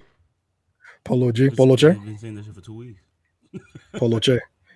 Nah, Sesh came out. Tory Lanez came out with a track, but I wasn't really like, I don't know. Spring Like, I training wasn't might come back soon. exactly. Training. I was into Pokemon and catching. I found a fucking Pikachu. I was like, oh shit. Yo, Chris, seriously, seriously. Which one you have, Sword or Shield? I got listen, Shield. we could talk shit. about it now. Good shit. Avatar is fucking fire. Yeah, I told you. only seen the first episode and I was falling asleep. Chris, it's so But that's good. Yo, Joe, It's really good. Yo, Joe. It's really good. For an American anime, that shit is good. Yo, very good. I love that shit. I love the storyline. It's fire. It's good. I felt really good when I had played because I've heard a lot about it. That kid's I Sora. just never. Sokka. What's that kid Yeah. from the Fire Nation? That kid's gonna have a crazy redemption arc. I already know that. Oh, That shit. Yeah, That it kind of redemption looks arc like is the gonna guy. be lit. I already know that shit. That shit's gonna be Vegeta-esque. Freaking Sasuke-esque. I already know. Oh, Vegeta and Sasuke. Yeah, you kind of get the feeling. I like Zuko, when my bad, anime Zuko. does that, when they establish the character and you know what the fuck is going on and shit. I like that. I definitely like that. Yeah, I finished My Hero Academia. It's fucking awesome. My Hero Academia is fucking awesome. They still you know got. what's funny? I was actually watching that earlier because I actually haven't caught up. Like I know what happens, but I haven't caught up to. But because I have Funimation. I got the app. I got the subscription. It's like $6 a month. Not bad. And too much shit is just $6 a month, man. Before you know it, exactly, it adds up. It adds up. Just get cable. That one has, Chris, that one has the Japanese dub and like the English subtitles. They got well, the last 3 episodes of the season were Japanese with the English sub, but the episodes prior to that they were all English dub. Because it's catching up to. Yeah, exactly. It's catching up to the manga, and I was like, oh Jeff shit. put me on, and I know you guys already did it, but Jeff put me on that Naruto, Shippuden is on Hulu, so I'm definitely gonna do that. That Naruto what? Shippuden been on Hulu for like a while, but it's the only way you can watch it. I've seen everything on Netflix. I just like how they give you the choice of both. You could do either dub or sub. Yep. So yeah, of course you got to watch sub, but I was thinking of rewatching Naruto again because I really want to see that first fight between Sasuke and Naruto. I already see Naruto. See, the thing is that Shippuden, that's the shit. I feel like you can never watch those episodes by himself. Like you always got to watch like the build up. Like there's always that build up. Yeah, you can't. It's emotional. Yep. And that's why I stopped because I know it's like 300 episodes. That's a lot. You gotta skip the fillers. Just do that. But I wish that there was a How list do you know? the same way that they have with. There is? Marvin gave it us a long time ago. No way. I need that list again. It's a list. Oh, to watch it without the fillers? It's a website that basically tells you each episode whether it's canon or non-canon. Oh, well, I need that. Oh, okay. I need that. So I need that for sure. I gotta skip a lot of these filler episodes. Of course, that's how I saw Naruto. And I try getting into Boruto, and I watch the first few episodes, but I have to remind myself that there's a build up. You know what I mean? Because that shit is fire. I keep hearing good things about Boruto, but oh shit. Damn. He said, nah, fuck that. I'm hearing good things, man. I'm still gonna watch it. Go Mixiao. Yeah, I'm definitely gonna watch it. But what else was I watching? Oh, it was a series, a Spanish series. It's called El Dragón. The dragon. Spanish anime. No. It's a Mexican. It's like a soap opera series type, but it's mad cool. It's about this kid that his parents got murdered right in front of him, and then he was raised by his grandfather, who's he's a drug kingpin in Mexico. Mm-hmm. And then they sent him to Japan to build up whatever and study over there and things like that. And then he comes back to Mexico to take over and how that story goes. So it's fucking exciting. But I think it's only 2 seasons so far. Like I think it's like 30 episodes each. It's pretty good. El Dragón. I saw Double or Nothing. What? I saw Double or Nothing.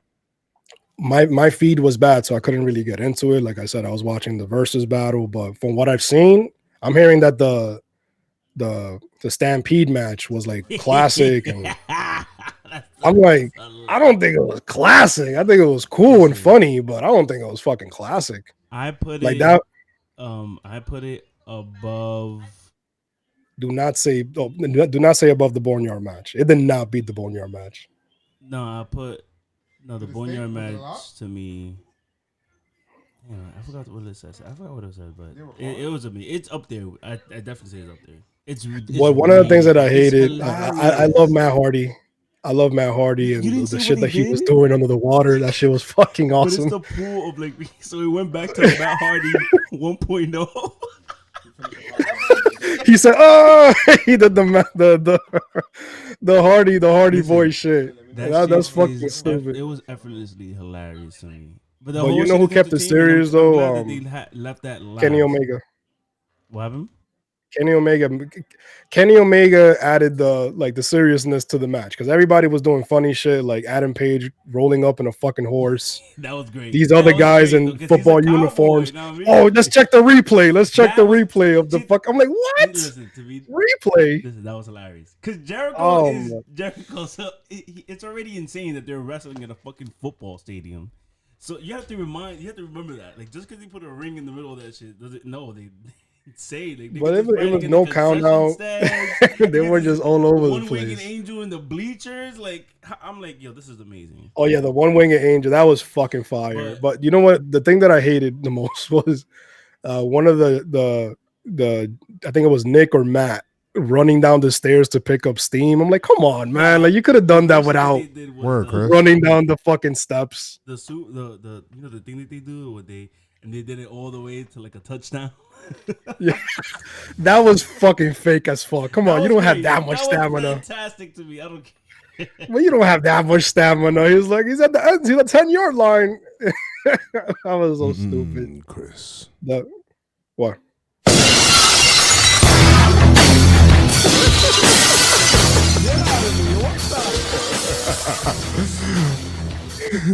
Jeff. What the fuck? Stone Cold.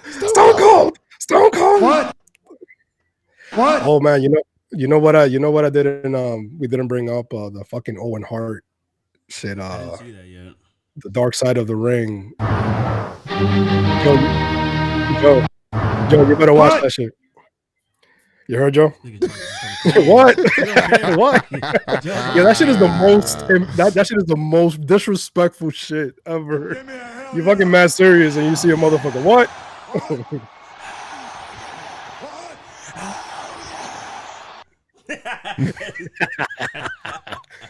Yo, Joe, you gotta watch that Dark Side of the Ring, man. The Owen Hart story. This is crazy. I like that shit. I like old school wrestling. Well, Attitude Era especially. That shit's fucking fire. Some dark behind the Owen Hart shit they talked about. When he was the blue blazer and he was coming from like the top.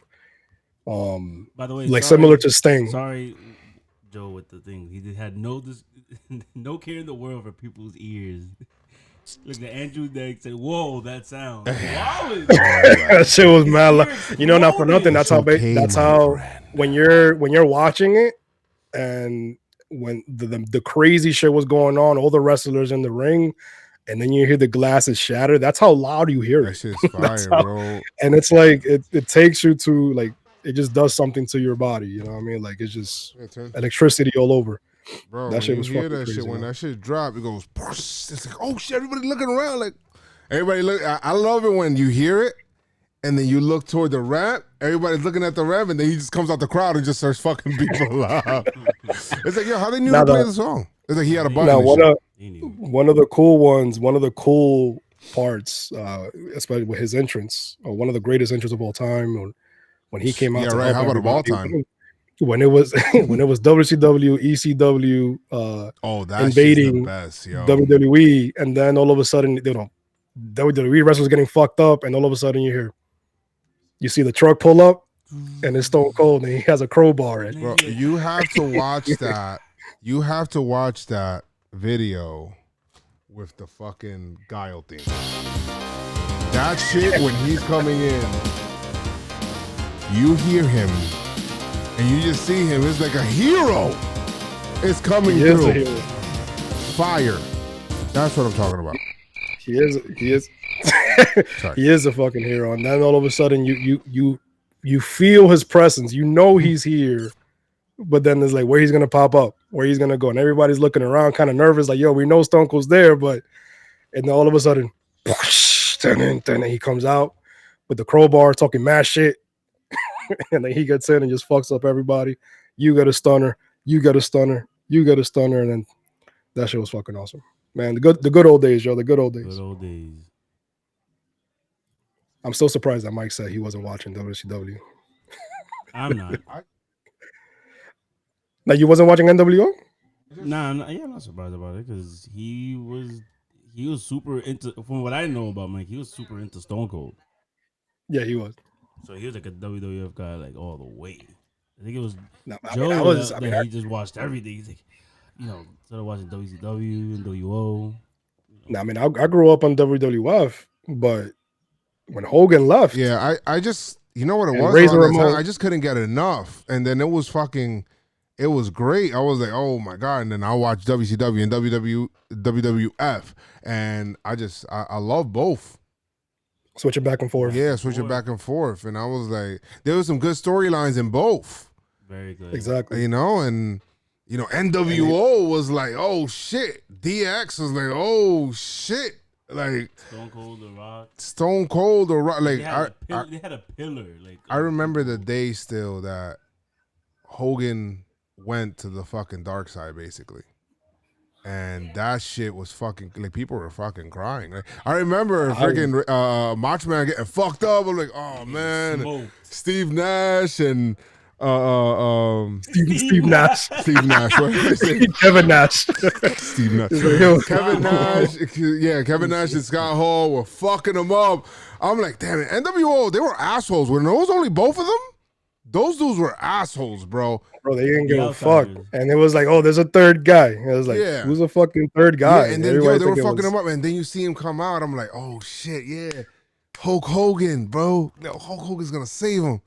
And he leg drop. Yo, that leg drop, I felt like he leg dropped me. I'm not gonna lie. When he dropped that leg drop on Macho Man, I was like, no. To be honest, Diane, I was surprised. Bro. The thing is, like, I grew up on Hogan. I had you remember the pillows, the wrestler pillows? Yeah. I had those. Like, I had everything. I would rip my shirt like Hogan. I was a huge. Don't you remember? I think we went to the Toys R Us to go see Hulk Hogan. Remember? We did. We went to go see Hulk Hogan. I had the ring. He signed it for me. He called me dude. Yeah, dude. I was like, oh man, fucking Hogan called me dude, yo. That's fucking great. I wanted a brother, but he called me dude. I took a dude. But yo, I was a huge fucking fan. So then I seen Hogan coming out. He's big as fuck. Yo, he's fucking tall. Like, tall as hell, baby.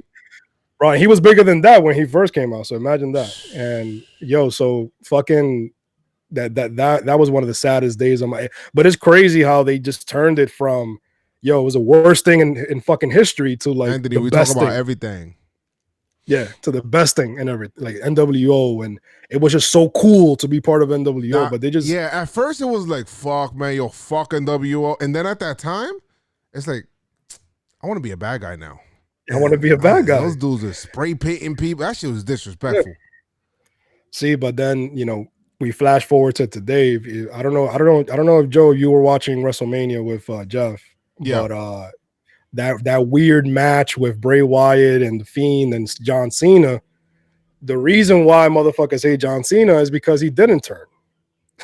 It's because he didn't take the bait and turn. It had his Hollywood Hogan moment. And that's why they did the whole NWO thing with John Cena and all that, because he didn't do it. He wanted to stick being a good guy. But Hogan basically it was one of the greatest, and I'm pretty sure it was hard for him because he was the face of America, I am a real American and all that shit. Yeah. And then he just turned his back on everybody. And I know it was one of the hardest things that he had to like do, but he saw the future, I guess. He saw what it became, and it's one of the coolest things ever. And other factions follow suit, like the Bullet Club, and they do what they do. And what I want to go back and see, Chris, I want to go back to go see the forming of DX, and I want to see how that shit ended up coming together, because it's like before, like Triple H wasn't really. I feel he was like the gentleman. Is it me? It was Hunter Hearst Helmsley. Before that, he didn't really have like too much. He wasn't like a superstar to me. Not yet. He probably was. He was getting like some big matches or whatever. He had the pedigree. Everybody knew the pedigree. No, he would not. He was. I first found out about Triple H. Like he was like obnoxious and shit but like me, that. He wasn't like. I feel like DX kind of took him up. He wasn't the game. He wasn't the game. He wasn't the game. But he also like the one of the first matches that I saw with Hunter was when Shawn Michaels was always box office. Of Hunter course, Hemsley wasn't, and then when they ended up coming together to do the Ultimate. You ever seen that match with the Ultimate Warrior? And it was like 10 seconds against Hunter Helmsley. Like he came out mad cool, Hunter came out mad cool, got in the ring, blah blah, and all of a sudden you hear ding ding ding ding ding ding ding ding ding ding ding ding ding. Ultimate Warrior comes down running and does his crazy shit and all that. Literally 10 seconds in, he beats Hunter. So that's my introduction. To treat him like a B character sometimes, bro. And it wasn't until what I mean, like he got together. The Rock.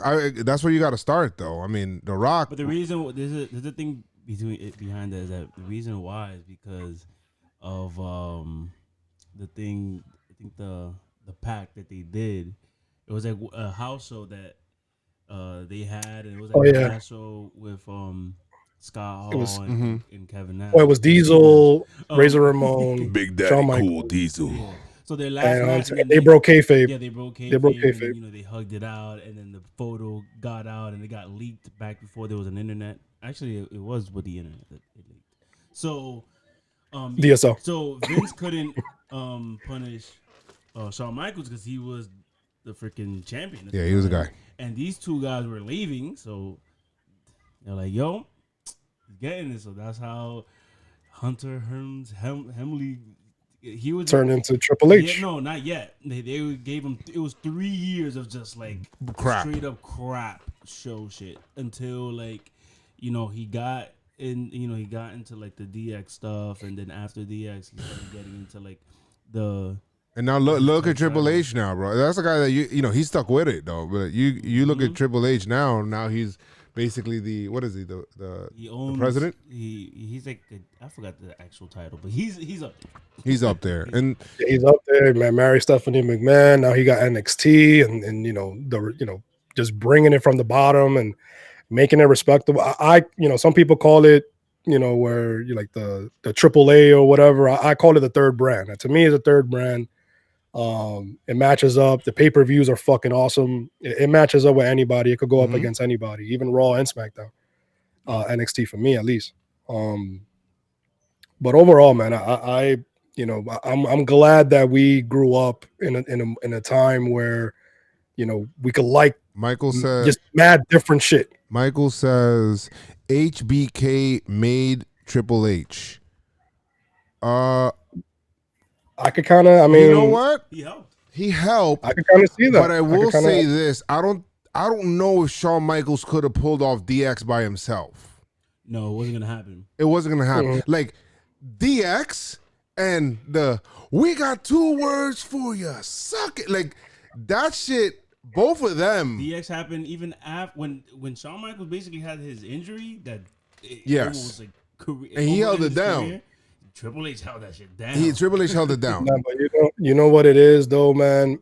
What to me when DX started, and I know that I want to go back. That's what I want to go back and see. Before DX, it was the Click, right? It was Diesel. It was Shawn Michaels. One of the first matches that I saw Diesel, Shawn Michaels, and X-Pac, I think. Who? It was Diesel, Shawn Michaels. No. It was. Oh, he was 1, 2, 3 Kid at the time. The 1, 2, 3 Kid. I remember the 1, 2, 3 Kid when he beat Razor Ramon out of nowhere. I remember that. Me back. But Shawn Michaels when he betrayed Jannetty, right? When he betrayed because they were the rock stars, right? The Rockers, Jeff, if I'm right. And then he betrayed it. To me, that's when DX started because Shawn Michaels just went him into the fucking window, wasn't it? To the fucking window.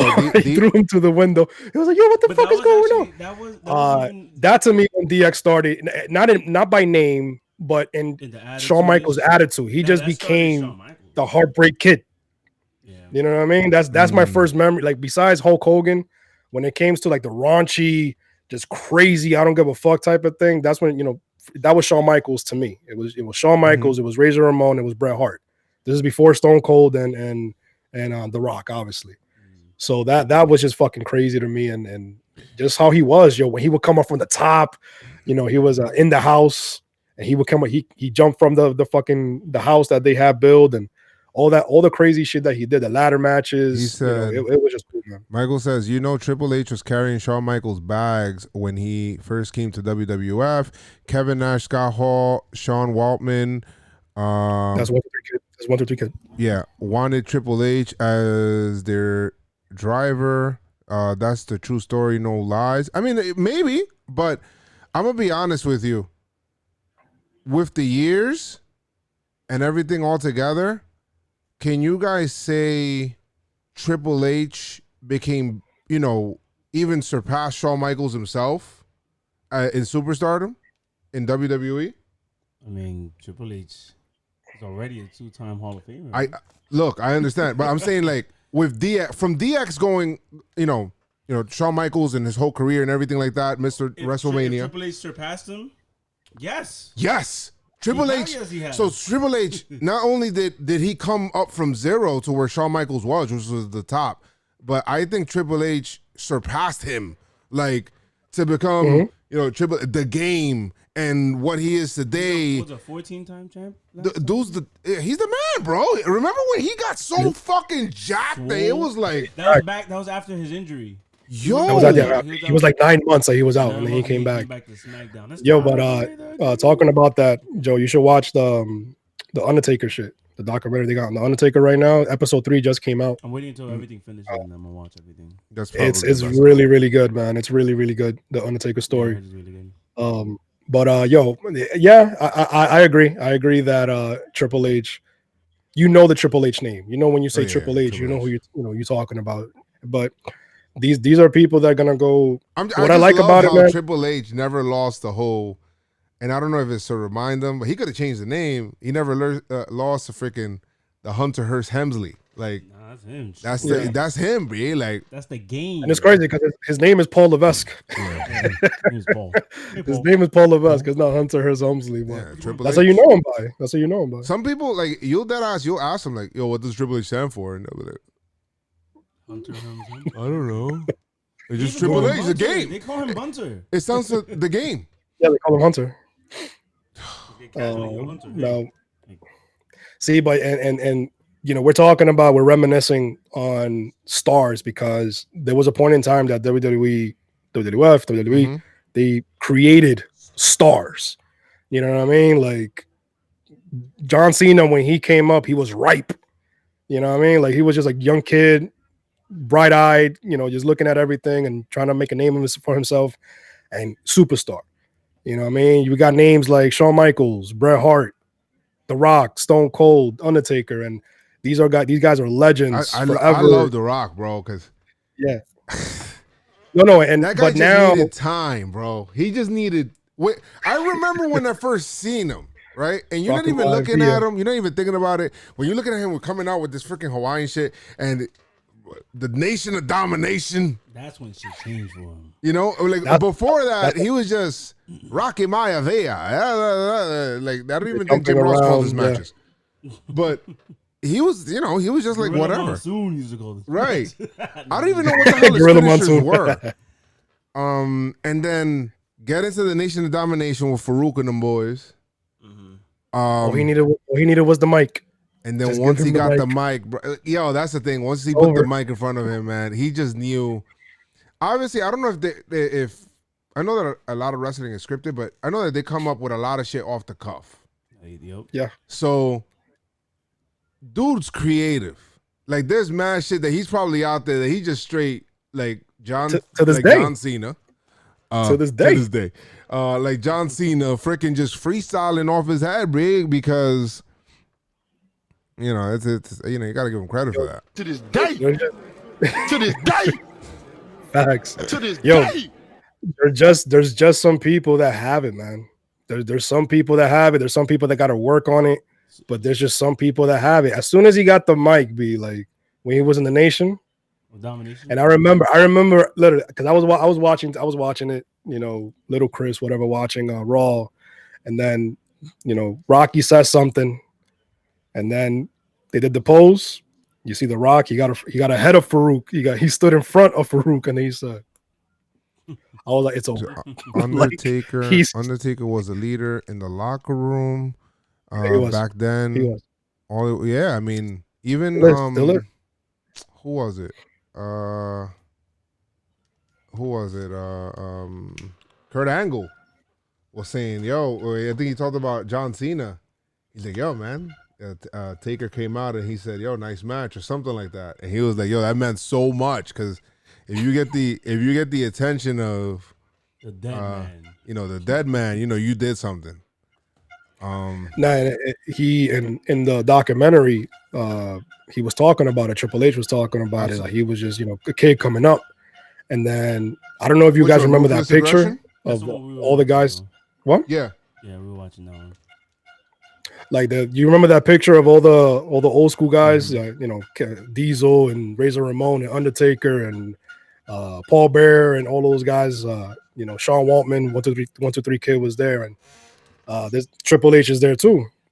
But before that, you know, he was just chilling, you know, eating or whatever, and Undertaker was in the middle of all those guys, and he called him over. He was like, "Yo, come here," and then he sat there and he was just looking at him. Undertaker was just looking at Triple H, and he was like, "Yo, you all right?" And once you got the stamp of approval from Undertaker, that's it. Like, you're the fucking man. Like, you just gotta. Yo, when was the moment that you found out that wrestling was like not fake? Because I don't want to use the word fake. It's choreographed. Well, when did you figure out that everything was kind of? When did you figure that out? I know my moment. When was your moment? My. You know what? I think I was in high school. When? I think I was in high school. Maybe I think I was 14, 15. When it was like, yo, you know, wrestling. I don't know if it was like a match or it was something, but I know that I found out, oh shit, that shit is fake. But I'm, you know, quote unquote, whatever. That's what I was told, and I'm like, oh, it kind of fucked me up. But I'm like, I'm a fan to you know forever. Yeah. Like, it's not gonna mess it up for me because my whole mindset with that is like, yo, at the end of the day, you still got to hit the mat. You still got to hit the ropes. Right. You still got to take that punch. Like there's athleticism that goes with that. People don't get that. Exactly. One false move, you know what I mean? And you know what really did it in for me, that even though people calls it fake or whatever, Psycho Sid, I forgot who he was fighting, and he jumped from the top rope and he landed awkwardly, and I saw his leg. And you thought shit like that, you thought it was real. What was your moment, Jeff, that you found out wrestling was like fake? Oh, not fake, but you know, like scripted or choreographed. I don't remember the exact moment, but I remember I was like in 06, and this is like fresh off of like a lot of great WrestleManias, and basically, someone just told me I was getting into middle school. He's just like, "Yo, that shit is fake." I said, "Well, it's over." I stopped watching wrestling from then until like I want to say when I got back into it in 20. Damn, what year was that? I think like 2014, 2015. The Ruthless Aggression era. Okay. Because you was watching it when John Cena was coming up. For me, I remember the exact moment. It was when Owen Hart died. Which I think it happened at a pay-per-view event. Yeah, it was a pay-per-view. And when Owen Hart died, I'm like, oh shit, you know, Owen Hart died. I'm like, at that point I was thinking it's real because obviously somebody died, right? The very next day, like nobody told me that it was scripted, but the very next day, like in Raw, when they had that moment of silence and they had everybody, I'll never forget, they had everybody going down the it was like real serious, you know? and they had everybody like lined up around the ring and going like down the ramp and everything like that. Like even people that were beefing with each other that couldn't, because of the storyline, couldn't stand being next to each other, right? And I seen them there, like kind of standing next to each other, like being sad and stuff like that. It just made me feel like, oh shit, like at that moment I thought, yo, wrestling, it's not that it's fake, but it's like, I'm like, maybe, because people would tell me up to that point, like, oh, it's not real, right? Like it's scripted. And I didn't listen, but I was like, yo, you know what? Maybe it is. And these guys look like they lost a family member. Like that's how they kind of look. Like they're all family. And yeah, and they are. Yeah, and then now it's kind of proven that way when I hear people like, when The Rock talk, and he says after big matches, when people come around, and he be like, yo, thank you for the house. Hey, thank you for the house. Thank you for the house. Like those stories, like they're like, oh shit, like everybody comes like, yo, our paycheck is because of you. And Rock tells a story about, the fight between him and Stone Cold? No, Triple H. How he got hurt in like the first 10 minutes, and he's like, yo, I know I got, like he couldn't feel his leg, his right leg. And he knew, he's like, yo, I need to do this. Like I have to push through this shit because, everybody's relying on us. They're thanking us for the house, the money. This is the biggest event. We've freaking been promoting it for dumb long. Like I have to do this right now. And even though he was hurt, he got through it. I'm just like, oh shit. Like, yeah. And honestly, I hate it. I hate it when people call it, like, oh, it's not real. It's not real. It's fake. It's like, yo, bro. It's like, mad offensive to those guys, bro. They work mad hard. The thing is that I've seen how hard they work. I actually, my cousin used to live in Cyprus. That was in Queens, but it's like right at the border of like Queens and Brooklyn. I want to say the corner of where he lived, there's like a storage house, and inside the storage house there was a ring. And I would go and I would see like the shows and that they would put on. Bro, those hits on the mat fucking hurt. That's wood under there. You know what I mean? That shit fucking hurts. You know what I mean? When you hit the rope, don't think that because it's like they hitting the rope like it's all. No, that shit fucking hurts to hit the rope and the turnbuckle and all that. You know what I mean? Like one false move from the top turnbuckle. And we used to do backyard wrestling back in the day, and we used to we're crazy, man. Jumping off of the top gate.